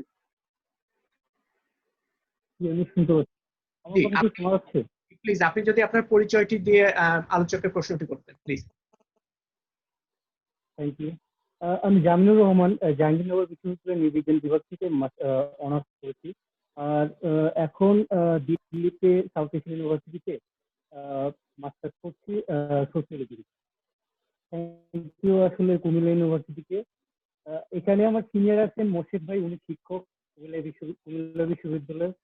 আর রিসেন্টলি মিশকাতে জয়েন করছেন, ওনাদের সাথে আলাপ হয়েছিল মোটামুটি 1-1.5 বছর আগে, মাঝে আর আলাপ হয় নাই। তো আমার কোশ্চেন, জামিনুর, সরি, সেটা হচ্ছে ভয়েসটা ভালো মতো আসছে না। ভয়েসটা মানে আমরা বুঝতে পারছি না, অ্যাটলিস্ট আমি বুঝতে পারছি না ভয়েসটা। শুনতে পাচ্ছেন? হ্যালো, হ্যাঁ, একটু শুনতে অসুবিধা। হ্যাঁ, দেখি কত দূর উদ্ধার করা যায়। আমার প্রশ্নটা হচ্ছে, যখন একজন শিশু 2 বছর থেকে 10 বছর এই সময়টা অতিক্রম করে, এই সময় অতিক্রম করতে মানে আমাদের গ্রামের ক্ষেত্রে যেটা দেখা যায়, গ্রামের ক্ষেত্রে বলি, কলোনির ক্ষেত্রে বলি, পাড়া মহল্লার ক্ষেত্রে বলি, মানে একটা শিশুকে বড় করতে হলে পুরো গ্রাম লাগে, একটা শিশুকে বড় করতে হলে পুরো কলোনি লাগে। তো আপনি যেটা নিয়ে আপনি একদম স্পষ্ট করে বলছেন যে আর্লি চাইল্ডহুড এডুকেশন বলি, আর্লি চাইল্ডহুড কেয়ার বলি, আর্লি চাইল্ডহুড হেলথ বলি, এই সেক্টর গুলোতে মানে আর্লি চাইল্ডহুড ডেভেলপমেন্ট নিয়ে আমাদের কাজ এত পরিমাণ কম যে মানে কোনো একটা বিষয় সার্চ করলে দেখা যায় মানে খুব কম সংখ্যক কাজ পাওয়া যায়, 10টা 12টা 8টা 7টা। এখানে অন্য দেশের ক্ষেত্রে দেখা যায় মানে আর্লি চাইল্ডহুড ডেভেলপমেন্ট একটা পুরো মানে বিভাগ বানিয়ে রাখছে। আপনার কাছে যেটা আমার প্রশ্ন, আপনি যেহেতু একজন মানে আপনি যেহেতু আর্লি চাইল্ডহুড ডেভেলপমেন্ট এবং একই সাথে একটা এনজিও সংস্থার সাথে যুক্ত, তো এই যে শিশুকে বড় করতে পুরো গ্রাম লাগে বা সোসাইটিতে যেই ইনস্টিটিউশন গুলো আছে, যেমন হচ্ছে রিলিজিয়াস ইনস্টিটিউশন আছে বা আপনার এডুকেশন ইনস্টিটিউশন আছে, ফ্যামিলি আছে, এই ইনস্টিটিউশন গুলোর দায়িত্ব কি? হ্যাঁ, এটা কিন্তু আমি অনেক ধন্যবাদ এই প্রশ্নটা করার জন্য। কারণ আর্লি চাইল্ডহুড ডেভেলপমেন্ট একটা শিশুকে বড় করার শুধু একটা গ্রাম না, একটা পুরো দেশ, একটা পুরো জাতি লাগে। এবং ব্রনফেন ব্রেনার নামে একজন আর্লি চাইল্ডহুড ডেভেলপমেন্টের একজন সায়েন্টিস্ট আছে। ব্রনফেন ব্রেনার একটা থিওরি আছে, এবং সেই থিওরিতে শিশুর micro environment, macro environment, meso environment, এই ধরনের ডিফারেন্ট লেয়ারের কথা বলা হয়েছে। এবং মাইক্রো এনভায়রনমেন্টে প্রথমেই হচ্ছে শিশুর বাবা মার সম্পৃক্ততা। আর্লি চাইল্ডহুড ডেভেলপমেন্টের ক্ষেত্রে প্যারেন্টস এর গুরুত্ব অনেক। প্যারেন্টাল ইনভলভমেন্ট এবং রেসপন্সিভ প্যারেন্টিং এর গুরুত্ব অনেক। এবং আমরা যেটা বললাম যে আমরা এটা অ্যাকচুয়ালি পৃথিবীর যেসব জায়গাতে আর্লি চাইল্ডহুড ডেভেলপমেন্ট নিয়ে কাজ করছে বা আমরা যারা কাজ করছি পৃথিবীর বিভিন্ন জায়গায়, আর্লি চাইল্ডহুড ডেভেলপমেন্ট মানেই হচ্ছে প্যারেন্টাল ইনভলভমেন্ট। তো শুধুমাত্র যে বাচ্চাকে একটা সেন্টারে নিয়ে এসে তাকে একটা লার্নিং এনভায়রনমেন্ট দেয়া তা না, বাবা মাকে একইভাবে ইনভলভ করতে হবে এবং বাবা মাকেও একটা শিক্ষার প্রক্রিয়ার মধ্যে দিয়ে নিতে হবে। সো প্যারেন্টিংটা is very important early childhood ডেভেলপমেন্টের ক্ষেত্রে। এবং আমরা আরো যেটা করি সেটা হচ্ছে কমিউনিটির ইনভলভমেন্ট, যে সেখানে সে কমিউনিটি লিডারদেরকে ইনভলভ করা, কমিউনিটির আরো আরো যারা ইনফ্লুয়েন্সিয়াল মানুষ আছে তারা বা যারা একটু উদ্যমী মানুষ আছে তাদেরকে ইনভলভ করার চেষ্টা করা। কারণ ওই যে আপনি বললেন যে একটা শিশুকে বড় করতে গ্রাম লাগে, তো এটা খুব সত্যি কথা। কারণ এক শিশু যাই দেখে তার আশেপাশে সে খুব ভালো করে অবজার্ভ করে এবং সেখান থেকেই সে শেখে। আমরা কিন্তু একটা শিশুকে আমরা একটা সেন্টারে নিয়ে আসি বা একটা স্কুলে নিয়ে আসি বা না নিয়ে আসি, সে কিন্তু তার পরিবেশ থেকে শিখে। তো তার পরিবেশটাকেও তো তৈরি করতে হবে। তো সেই কারণে প্যারেন্টাল ইনভলভমেন্ট, কমিউনিটি ইনভলভমেন্ট খুব ইম্পর্টেন্ট। এবং তারপরে হচ্ছে আমাদের রাষ্ট্রের ভূমিকা কি, আমাদের আমাদের সমাজের ভূমিকা, সমাজের মানুষগুলো একজন শিশু বেড়ে ওঠার প্রক্রিয়াতে কি কি ভূমিকা রাখতে পারে, সমাজের বিভিন্ন ইনস্টিটিউশনের ভূমিকা, স্কুলের ভূমিকা কি, আমাদের রাষ্ট্রের বিভিন্ন পলিসিগুলোর ভূমিকা কি। তো আর্লি চাইল্ডহুড ডেভেলপমেন্ট সেই কারণেই কিন্তু যদিও পিসিডি পলিসি ইউজুয়ালি একটা মিনিস্ট্রি ধারক ও বাহক থাকে, যেটা বাংলাদেশের ক্ষেত্রে উইমেন এন্ড চিলড্রেন, কিন্তু অনেকগুলো মিনিস্ট্রির ভূমিকা থাকে সেখানে। 14টা মিনিস্ট্রি বাংলাদেশে এখানে ইনভলভ। এর কারণ হচ্ছে যে আর্লি চাইল্ডহুড ডেভেলপমেন্ট একটা বড় আমব্রেলা, সেখানে অনেক অনেক ধরনের অ্যাসপেক্ট থেকে একটা শিশুর যেন একটা সর্বোপরি একটা সুস্থ পরিবেশ, একটা সুন্দর পরিবেশে সুন্দর মানসিকতা নিয়ে বড় হতে পারে। তো ধন্যবাদ। আমি সেটাই। Thank you. আমি আর প্রশ্ন আবার একটু প্রশ্ন দিতে চাই আমরা সেক্ষেত্রে। এখানে প্রশ্ন আমাদের চ্যাট বক্সে প্রশ্ন করেছিলেন নাজিম মনে হয় প্রশ্ন করতে চেয়েছিলেন। নাজিম, আপনি কি আমাদেরকে শুনতে পাচ্ছেন? নাজিম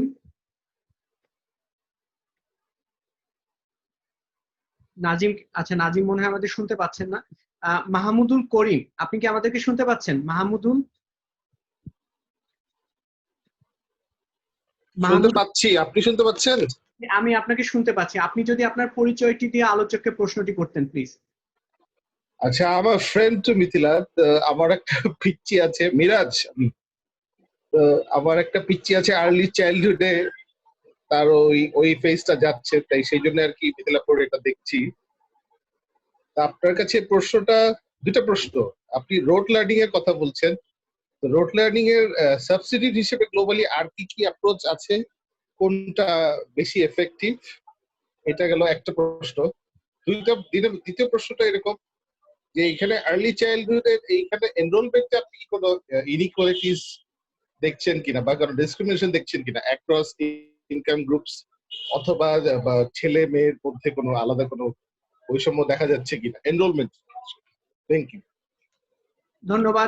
ধন্যবাদ মাহমুদুল। আলোচককে আমি অনুরোধ করব যদি প্রশ্নটির উত্তর দিতে।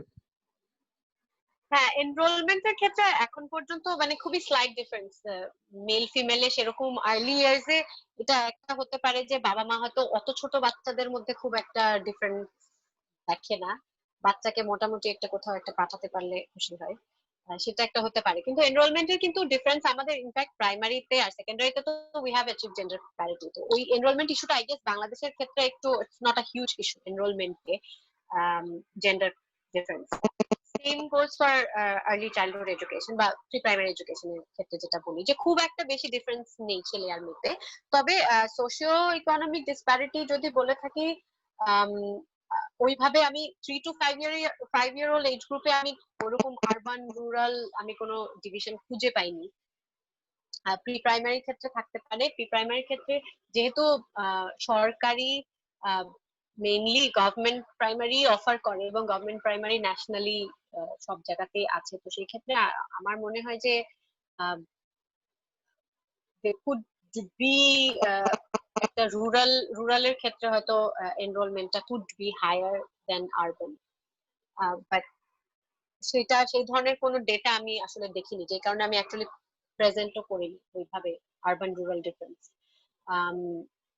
বাট রুরালের মধ্যেও তো there are differences. There are like remote rural areas, there are pockets of exclusions, যেগুলো নিয়ে কোনো ডেটা নেই। তো সেগুলো আমার মনে হয় এগুলো চ্যালেঞ্জের মধ্যেই পড়ে। বাট রিসেন্ট একটা ওয়ার্ল্ড ব্যাংক রিপোর্ট আমি দেখছিলাম, সেখানে ওরা কিছু এক্সিস্টিং ডেটা নিয়ে ওরা রিসার্চ করেছে, সেগুলোকে আবার অ্যানালাইজ করার চেষ্টা করেছে, সেখানে হয়তো থাকতে পারে। আমি যদি আসলেই এ ধরনের দরকার হয় ইনফরমেশনটা, সেটা আমি ইয়েকে ইমেল করে দিতে পারি। এটা এই বছরের একটা রিপোর্ট আসে। আরেকটা কি প্রশ্ন ছিল, একটা হচ্ছে ডিফারেন্ট জেন্ডার ডিফারেন্সেস। আরেকটা প্রশ্ন ছিল হচ্ছে রোড লার্নিং এর নিয়ে কথা বলছি, যে বাংলাদেশে প্রিডমিনেন্টলি রোড লার্নিং, কিন্তু গ্লোবালি আর কি কি অ্যাপ্রোচ আছে এবং কোনটা বেশি এফেক্টিভ? না, এখন বলা হয় যেটা হচ্ছে যে পার্টিসিপেটরি লার্নিং অ্যাপ্রোচ এবং চাইল্ড সেন্ট্রিক, মানে আর্লি চাইল্ডহুড এর ক্ষেত্রে চাইল্ড সেন্ট্রিক লার্নিং অ্যাপ্রোচ এবং প্লে বেসড লার্নিং অ্যাপ্রোচটাকেই এখন গ্লোবালি এটা নিয়ে অ্যাডভোকেসি হচ্ছে, এবং early childhood education should be play based, এবং আমরা প্রিন্সিপালি প্লে বেসড লার্নিং কেই প্রমোট করছি এখন। But everything is even child centric and play based, everything should be participatory, যেখানে যেটা ওয়ান ওয়ে ট্রাফিক হবে না, যেটা both way traffic. Participatory learning মানেই হচ্ছে বোথ ওয়ে ট্রাফিক হবে। সেখানে যদি শুধু শিশু শিক্ষকের কাছ থেকে শিখবে তা না, শিক্ষকেরও অনেক কিছু শিশুর কাছ থেকে শেখার আছে, কারণ শিশুর সম্পর্কে জানতে না পারলে, তার কি চাহিদা, সে কি পছন্দ করে, তার কি কিউরিওসিটি, সেটা যদি জানতে না পারে, তাহলে শিক্ষক ওই শিশুকে কি করে স্টিমুলি গুলো দেবে?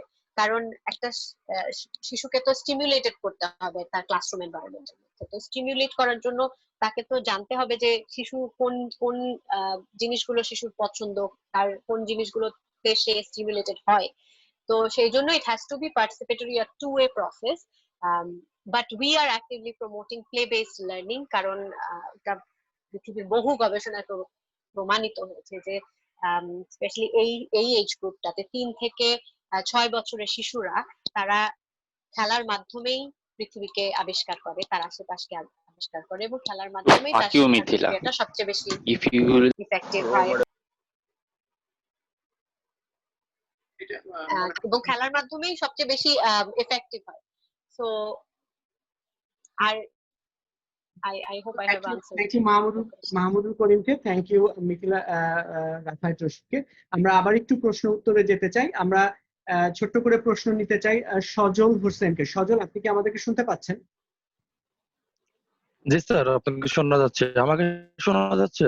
আপনাকে শুনতে পাচ্ছি। সজল, আপনার পরিচয় দিয়ে ছোট্ট করে একটি প্রশ্ন করবেন প্লিজ, আমাদের সময় খুব সীমিত।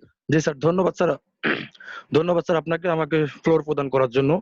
আমি লোকফু হাসান, স্নাতক শেষ বর্ষে পড়াশোনা করছি কুমিল্লা বিশ্ববিদ্যালয়ে।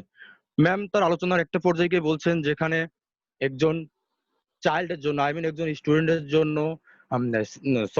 60 or 70 স্টুডেন্টের জন্য যেখানে একজন টিচার রয়েছে, যেখানে শিক্ষকদের প্রপার ট্রেনিং এর অভাব রয়েছে বা এক্সপার্টের অভাব রয়েছে, বাবা মাকে সেক্ষেত্রে সচেতন করার জন্য, কনসার্ন করার জন্য।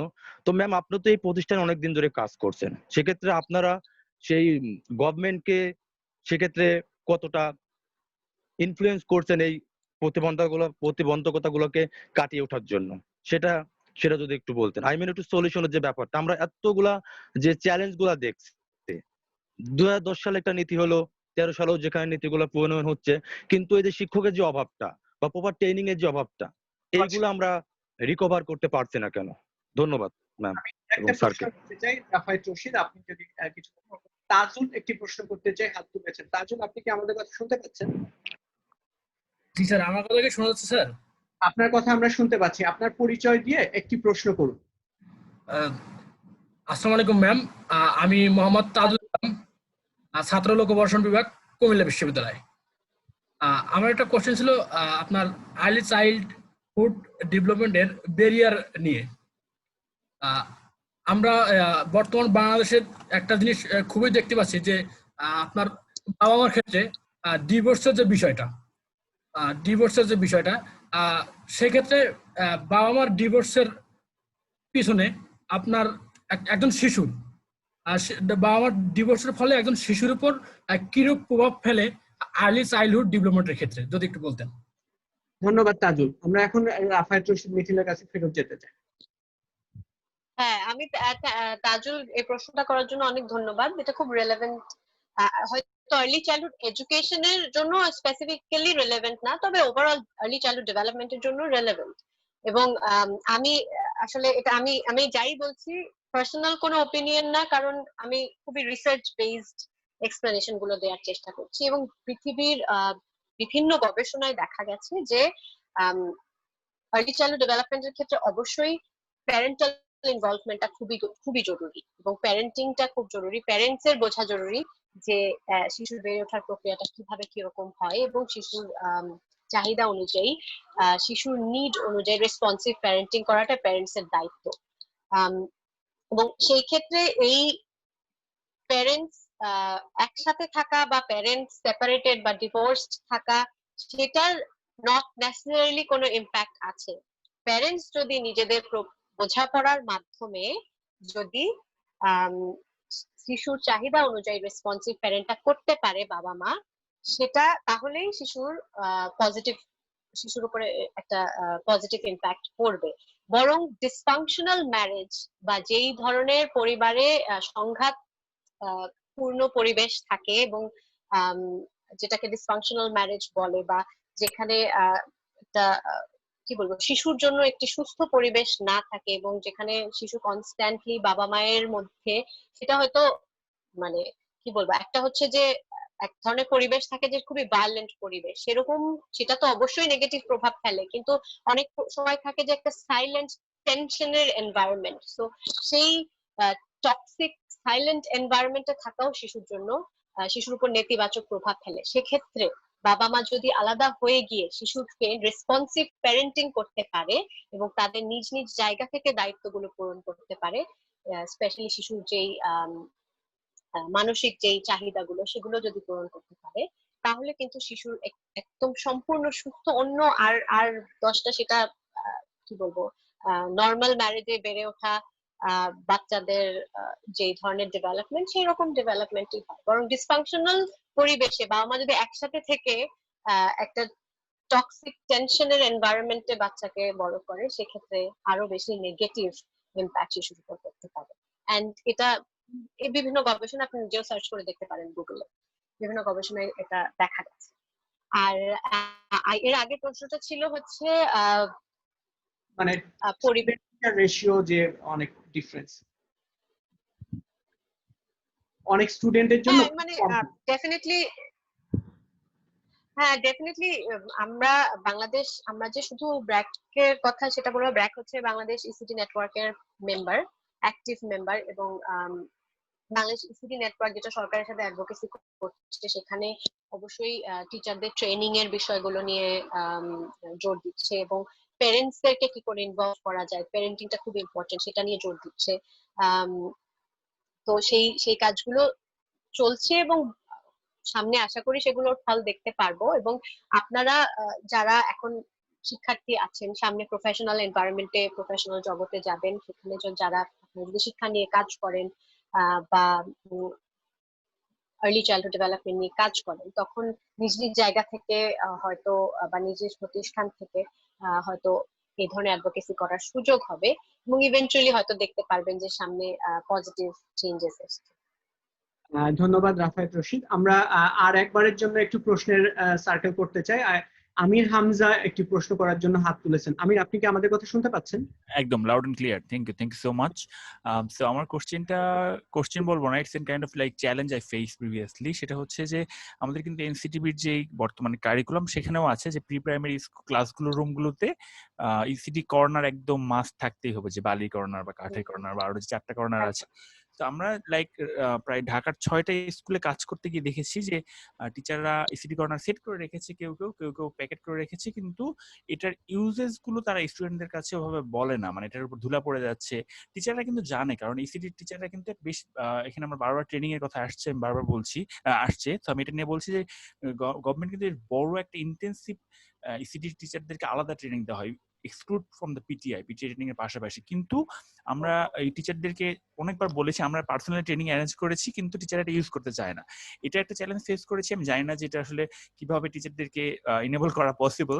আর সেকেন্ড যে চ্যালেঞ্জটা, এটা মোর আরো বেশি, কারণ ঢাকাতে তো মাত্র 92টা সরকারি প্রাইমারি স্কুল, কিন্তু প্রায় 10,000-এর মতো যে কিন্ডার গার্ডেন, তাদের যে প্রি প্রাইমারি ক্লাসরুমগুলো, এখানে কিন্তু ইসিডি কর্নারটা খুব অনুপস্থিত। এবং আমরা রিসেন্টলি একটা ইনিশিয়েটিভ নিয়েছি যে খুব লো কস্টে কিভাবে ইসিডি কর্নার বানিয়ে দেওয়া যায়, কিন্তু এটাতেও তারা খুব বেশি ইন্টারেস্টেড না। আমরা হয়তো তাদেরকে বলছি যে আপনি 1500 টাকা দেন, আমরা 4টা ইসিডি কর্নার বানিয়ে দিচ্ছি, কিন্তু এটাতে তারা ইন্টারেস্টেড না, কারণ তাদের টিচাররা এটা জানে না এটা কিভাবে ইমপ্লিমেন্ট করতে হবে। আমি এটা জাস্ট একটু সাজেশন চাচ্ছিলাম যে গভর্নমেন্টে হয়তো এটা ইমপ্লিমেন্ট করা পসিবল গভর্নমেন্ট স্কুলগুলোতে, কিন্তু প্রাইভেট স্কুলগুলোতে আমরা এটা ওদেরকে একটু প্রিন্সিপালদেরকে বা স্কুলের মালিকদেরকে এটা ইনেবল করতে পারে কিভাবে এটাতে ইন্টারেস্টেড করার জন্য, ইসিডি কর্নার সেট করার জন্য। Thank you. ধন্যবাদ। আমরা আপনার পরিচয়টি থ্যাংক জানতে ইউ। আচ্ছা, আমার পরিচয় হচ্ছে, আমার নাম আমির হামজা। আমার ডাক নাম হচ্ছে জিহাদ। জিহাদ নামে আমাকে সবাই চিনে। আমির হামজার নামে ডাকলে আমি শুনতেও পাই না মাঝে মাঝে পেছন থেকে। আর আমাদের একটা অর্গানাইজেশন আছে, আমাদের অর্গানাইজেশনের নাম হচ্ছে here we play. So here we play is basically working for the alternative play ground. যে ঢাকা শহরে যে প্রাইভেট স্কুলগুলো আছে, সেখানে কিন্তু কোনো প্লে স্পেস নাই। সো আমরা কাজ করি হচ্ছে যে যদি জায়গা নাও থাকে, সেখানেও একটা অল্টারনেটিভ প্লে স্পেস কিভাবে তৈরি করা যায়। আর এটার পাশাপাশি কিছু আমরা প্লে বেসড এডুকেশন নিয়ে কাজ করছি, যে গ্রেড 6 থেকে অ্যাবভ সেকেন্ডারি লেভেলে যে কারিকুলাম কম্পিটেন্সিগুলো আছে, সেই কম্পিটেন্সিগুলোতে প্লে কিভাবে ইনক্লুড করে কম্পিটেন্সিগুলো অ্যাচিভ করা যায়, সেটা নিয়ে মূলত। ধন্যবাদ আমির হামজা। আমরা আরেকটি প্রশ্ন নেব, আমরা তারপর একদম শেষ আলোচনায় চলে যাব। নাজিম আমাদের কাছে প্রশ্ন করতে চেয়েছিলেন। নাজিম, আপনি কি আমাদেরকে শুনতে পাচ্ছেন? জি, শুনতে পাচ্ছি। আপনি আপনার পরিচয়টি দিয়ে যদি প্রশ্ন করতে। আমি নাজিম, আমি একটা প্রাইভেট কোম্পানিতে আছি। ধন্যবাদ কৃষ্ণা। মিথিলার কাছে আমার একটা কোশ্চেন। এখনকার যে বাচ্চারা ডিভাইস নির্ভর হয়ে যাচ্ছে এবং অতিরিক্ত বইয়ের যে চাপটা প্রাইমারিতে, এটা নিয়ে মিথিলা আপনারা কি কোনো রিসার্চ নিয়ে চিন্তা ভাবনা করতেছেন? এটাই। ধন্যবাদ নাজিম। আমরা এখন সরাসরি আলোচকের কাছে চলে যাব। জি, জনাব রাফায়েল। প্রথমে আমি জিহাদের প্রশ্নটার উত্তর দেই। সেটা হচ্ছে যে it's a very good initiative that you guys are doing here we play. শুনে খুব ভালো লাগলো, কারণ আমরাও একই ধরনের কাজ করারই চেষ্টা করছি। সেটা হচ্ছে কি করে খেলার মাধ্যমে শিশুদেরকে শেখানো যায়। এবং এটা খুব সত্যি কথা যে স্পেশালি আরবান কনটেক্সটে প্রি প্রাইমারি সেটিং এ আর্লি চাইল্ডহুড এডুকেশনের ক্ষেত্রে প্লে স্পেসের খুব খুব অভাব। এবং এটা আসলে এটা সম্পর্কে অনেকে এটা প্রয়োজনীয়তাটাও বোঝে না, এটার উপকারিতাটাও বোঝে না। স্পেশালি আমরা আপনি বলেছেন যে প্রাইভেট কিন্ডারগার্টেন গুলো বা প্রাইভেট স্কুল গুলো, ওরা দেখছে যে এটা তো বেসিক্যালি ব্যবসামূলক প্রতিষ্ঠানের মতো ওরা দেখে। তো ওরা দেখছে যে যদি বাচ্চা এমনি আসে, যদি বেতনও দিয়ে থাকে বাবা মা, তাহলে আর এক্সট্রা ইনিশিয়েটিভ নেওয়ার প্রয়োজনীয়তাটা কি? তো সেই ক্ষেত্রে আমার মনে হয় যে এটা একটা টেকনিক হতে পারে যে বাবা মাকে একটু অ্যাওয়্যার করা। বাবা মা যদি আর্লি চাইল্ডহুড ডেভেলপমেন্টের সম্পর্কে বোঝে এবং প্লে স্পেস এবং খেলার গুরুত্ব কি, প্লে স্পেস গুলো থাকলে তার শিশুর উপর কি ধরনের পজিটিভ ইম্প্যাক্ট হবে সেটা যদি জানে, তখন হয়তো প্যারেন্টসরা যদি ডিমান্ড করে, হয়তো স্কুল তখন, কারণ প্রাইভেট স্কুলগুলো খুবই মানে প্যারেন্টসদের উপরে মানে প্যারেন্টস দ্বারা পরিচালিত। অনেক সময় প্যারেন্টসরা যদি ডিমান্ড করে, তখন হয়তো তারা সেটা করতে রাজি হতে পারে। তো this could be one technique, কারণ ডেফিনেটলি ওরা অ্যাডিশনাল ইনভেস্টমেন্ট করতে ওরা রাজি হয় না। আরেকটা হতে পারে যে সেটা যদি তাদের একদম ওভারঅল হাই ম্যানেজমেন্ট থেকে শুরু করে টিচারদের সবাইকে যদি একটু ট্রেন আপ করানো যায় বা একটু অ্যাওয়ারনেস দেওয়া যায় আর্লি চাইল্ডহুড ডেভেলপমেন্ট সম্পর্কে, বা প্লে কর্নার্স কি কেন দরকার সেগুলো সম্পর্কে যদি অ্যাওয়ারনেস দেওয়া যায়, তখন হয়তো অনেক স্কুল নিজেরা হয়তো চেষ্টা করবে। কারণ এই জিনিসটা একেবারে অনেক এক্সপেন্সিভ কিছু তো না।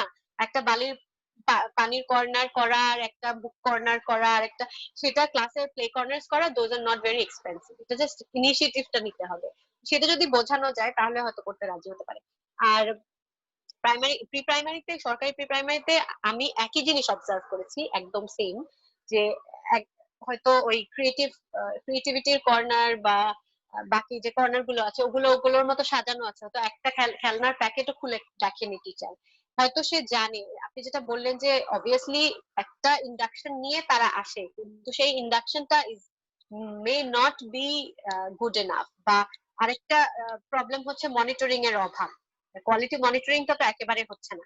তো মনিটরিং এর ক্ষেত্রে যদি দেখা হতো যে পেডাগজিক্যাল লেভেলে কি ধরনের কাজ হচ্ছে, টিচাররা কি ধরনের কিভাবে ক্লাসরুম কি করে ইমপ্লিমেন্ট করছে কারিকুলামটাকে, তাহলে হয়তো টিচার সেই ধরনের মনিটরিং হলে হয়তো টিচাররা নিজেরা ইনিশিয়েটিভ নিয়ে হয়তো প্লে কর্নার গুলো ইউজ করতো। তবে আমি কিন্তু দেখেছি যে অনেক সময় টিচাররা হয়তো জানে যে প্লে কর্নার আছে এবং সেটা দিয়ে কি করতে হবে, কিন্তু ওরা এক্স্যাক্টলি জানে না যে ওরা যখন যেই লেসনটা করাচ্ছে ক্লাসরুমে এক্স্যাক্টলি জানে না যে কি করে প্লে কর্নারটাকে ইউজ করবে। এটা হয়তো আরেকটু ইনডেপথ ইন্টারভিউ করলে হয়তো এটা বের হয়ে আসবে। সেটা একটা। আর অনেক সময় লার্জ ক্লাসরুম হলে টিচাররা ওরা বেশি ঝামেলা করতে চায় না, এটাও আরেকটা কারণ হতে পারে, যে তখন মনে করে যে এতগুলো বাচ্চা সামলানো, আবার প্লে ম্যাটেরিয়াল বের করা, আবার সেগুলো গুছিয়ে রাখা, ওটা একটা এডিশনাল বার্ডেন মনে করে। তো সেই জন্য কোয়ালিটি মনিটরিংটা খুব ইম্পর্টেন্ট। যদি পেডাগজিক্যাল লেভেলে কোনো ধরনের একটা কোয়ালিটি মনিটরিং হতো তাহলে হয়তো টিচাররা একটু ইনিশিয়েটিভ নিতে পারে। আরেকটি প্রশ্ন নাজিমুর রহমান করেছিলেন যে বাচ্চাদের যে অনেক বই, এই বিষয়ে আপনাদের কোনো গবেষণা বা বই এবং ডিপেন্ডেন্সি অন ডিভাইসেস।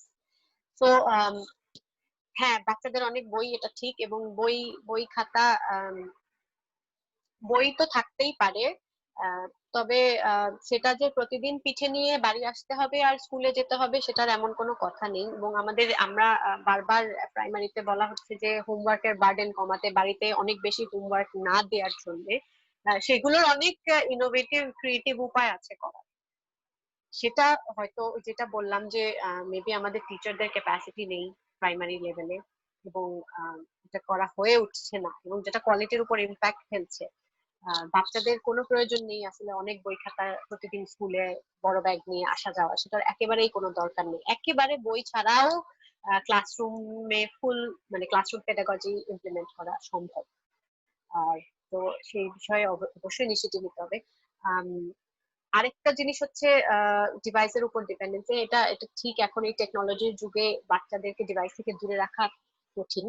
এবং আমার নিজের বাচ্চা আছে, সারাক্ষণই ডিভাইসে অনেক কিছু করতে চায়, কারণ ডেফিনেটলি অনেক ধরনের এক্সপোজার পায়, অনেক ধরনের কন্টেন্ট, অনেক কিছু শিখছেও। কিন্তু এটাও কিন্তু সত্যি যে ডিভাইসে পুরোটাই নেগেটিভ তা নয়, অনেক কিছু শিখছে। তবে সেটা একটু মনিটর করতে হবে যে কোন কোন ধরনের কন্টেন্ট দেখছে, কি দেখছে, বা কতটুকু সময়, হয়তো 1 ঘন্টা দেখলো, এরপর একটা ব্রেক দিতে হবে। টানা যেন লম্বা সময় ডিভাইসের উপর ডিপেন্ডেন্ট হয়ে না যায়, কারণ খুব আর্লি ইয়ার্স এ ডিভাইসের উপরে ডিপেন্ডেন্ট হলে অনেক সময় দেখা গেছে, এটা অনেক গবেষণাতেও আছে এবং প্র্যাকটিক্যালি আমি নিজেও দেখেছি যে খুব আর্লি ইয়ার্স এ কনস্ট্যান্টলি ডিভাইসে থাকার কারণে অনেক সময় অনেক ধরনের অটিজমের সিমটম ডেভেলপ করে। সো সেটা একটা বড় প্রবলেম। সেটা বাবা মায়েদের খেয়াল রাখতে হবে যেন আর্লি ইয়ার্স এ ডিভাইসটা না পায়। আর্লি ইয়ার্স বলতে আমি বলছি যে 4-5 বছর পর্যন্ত ডিভাইস এর উপরে যেন ডিপেন্ডেন্ট না হয়ে যায়। সেই সময়টায় শিশু তার আশেপাশকে এক্সপ্লোর করবে, তার নিজের এনভায়রনমেন্টকে এক্সপ্লোর করবে, সেটাই স্বাভাবিক। তখন তাকে ডিভাইস থেকে দূরে রাখাই ভালো। বাট ইভেন্চুয়ালি তো তাকে ডিভাইস, এখন কি বলবো, স্পেশালি ডিউরিং দিস প্যান্ডেমিক অনেকেই অনলাইন স্কুল করছে, এখন ডিভাইসের উপর ডিপেন্ডেন্সি কিছুটা হলেও বেড়ে গেছে। সেক্ষেত্রে আমরা যদি একটু মনিটর করি যে শিশু কি ধরনের কন্টেন্ট দেখছে, এবং টানা যেন ঘন্টা খানেকের বেশি না দেখে, ঘন্টা দেখলো আবার ব্রেক নিল, অন্য কিছু করলো, অ্যাক্টিভিটি তে ইনভলভ রাখা, এগুলো বলা সহজ, করা কঠিন, বাট তাও করতে হবে, কিছু করার নেই। ধন্যবাদ রাফায়েত, রশিদ, মিথিলা। আপনার মানে আমরা অনুষ্ঠানের শেষ পর্যায়ে অনেক আগেই চলে এসেছি, কিন্তু আলোচনা এত প্রাণবন্ত এবং এত প্রশ্ন আমাদের কাছে এসেছে, আমরা আসলে ঠিক ওইভাবে টাইমটা মেনটেন করতে পারি না। আমরা অনুষ্ঠান শেষ করব। শেষ করার আগে আপনার কাছে যদি আমরা আরেকটি প্রশ্ন করতে চাই, বা এই যে আর্লি চাইল্ডহুড ডেভেলপমেন্ট যে চ্যালেঞ্জেস গুলো আছে, এটার ওয়ে ফরওয়ার্ড বা আপনারা ভবিষ্যৎটা কিভাবে দেখছেন, সেটা যদি বলে আজকের আলোচনাটা আপনি শেষ করতে পারেন। Thank you. ভবিষ্যৎটা তো আসলে আমি যে চ্যালেঞ্জ গুলোর কথা বললাম আমার প্রেজেন্টেশনে, সেই চ্যালেঞ্জ গুলো মোকাবেলা করাটাই হচ্ছে ভবিষ্যতে আমাদের কাজ। ভবিষ্যৎ না, আসলে সেটা এখন থেকেই আমাদের কাজ, এবং এই মুহূর্ত থেকেই আমরা করছি এবং করে যাব। বাংলাদেশে 4 থেকে 5 বছরের শিশুদের ইসি আর্লি চাইল্ডহুড এডুকেশনের প্রভিশন আশা করছি খুব শীঘ্রই সরকারিভাবে পুরো বাংলাদেশে নেওয়া হবে উদ্যোগ। 2 ইয়ার্স প্রি প্রাইমারি এডুকেশন যেটাকে বলে সেটা হবে, এবং কোয়ালিটিটা এনশোর করাটা খুব একটা বড় চ্যালেঞ্জ। সেই কারণে কিন্তু আমাদের আরো অনেক বেশি গবেষণা করতে হবে, যেটা আমাদের একজন বলেছে যে আর্লি চাইল্ডহুড এডুকেশন রিলেটেড রিসার্চের সংখ্যা খুব কম, এবং আমরা আসলে আর্লি চাইল্ডহুড ডেভেলপমেন্ট বা আর্লি চাইল্ডহুড এডুকেশন যে প্রফেশনালস সেটারও সংখ্যা বাংলাদেশে অনেক কম। আমাদের early childhood development early childhood development নিয়ে মাস্টার্স প্রোগ্রাম পুরো বাংলাদেশে শুধুমাত্র ব্র্যাক ইউনিভার্সিটি অফার করে। প্রি প্রাইমারি এডুকেশন একটা উইং আছে Dhaka university institute of education and রিসার্চে, তবে এই দুটোই তো আসলে এনাফ নয়। যে পরিমাণ প্রফেশনালস দরকার, যে পরিমাণ ক্যাপাসিটি আমাদের দেশের দরকার সেটার জন্য যে পরিমাণ গবেষণা হওয়া উচিত, কারণ আমরা যে সকল গবেষণার কথা বলছি সেগুলো মেইনলি ফার্স্ট ওয়ার্ল্ড কান্ট্রি হওয়া গবেষণা।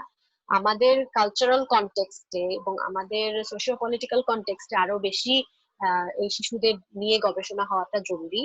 এবং আমরা আশা করছি যে সামনে আমি যে রিসার্চ গ্যাপ গুলো বললাম সেগুলো নিয়ে আমরা সামনে কাজ করতে পারবো, আরো নতুন নতুন তথ্য এবং নতুন নতুন নলেজ আমরা জেনারেট করতে পারবো থ্রু রিসার্চ, যেটা দিয়ে হয়তো আমরা আমাদের এই চ্যালেঞ্জ গুলোকে সামনে মোকাবেলা করতে পারবো। ধন্যবাদ। আমরা আলোচনা শেষ করে ফেলেছি আমাদের। আর আমরা এখন শুধু ধন্যবাদ দিতে চাই রাফায়েত রশিদ মিথিলাকে, তার শত ব্যস্ততার মাঝেও তার শত রকম এঙ্গেজমেন্টের মাঝে আমাদেরকে সময় দিয়েছেন। এর জন্য কুমিল্লা বিশ্ববিদ্যালয়ের সোশ্যাল রিসার্চ গ্রুপ আপনাকে আন্তরিকভাবে ধন্যবাদ দিতে চাই। আরো ধন্যবাদ দিতে চাই এতক্ষণ যারা বসে বা পরবর্তীতে আমাদের যে অনুষ্ঠানটি ইউটিউব বা ফেসবুকের মাধ্যমে দেখবেন তাদেরকে আরো ধন্যবাদ দিতে চাই। ধন্যবাদ দিতে চাই যারা আমাদের এই অনুষ্ঠানটিকে সফলভাবে সংগঠনের জন্য সাহায্য করেছেন এবং আমাদেরকে অনুপ্রেরণা দিয়ে যাচ্ছেন, তাদেরকে আরো ধন্যবাদ দিতে চাই। এ পর্যায়ে আমরা আর কোনো কথা না বাড়িয়ে আমরা আজকে আমাদের অনুষ্ঠানটি শেষ করব। সবাই ভালো থাকবেন, সুস্থ থাকবেন। পরবর্তী পর্বে আপনাদেরকে আমন্ত্রণ জানিয়ে আজকের মতো আমরা এখানে শেষ করছি। শুভরাত্রি।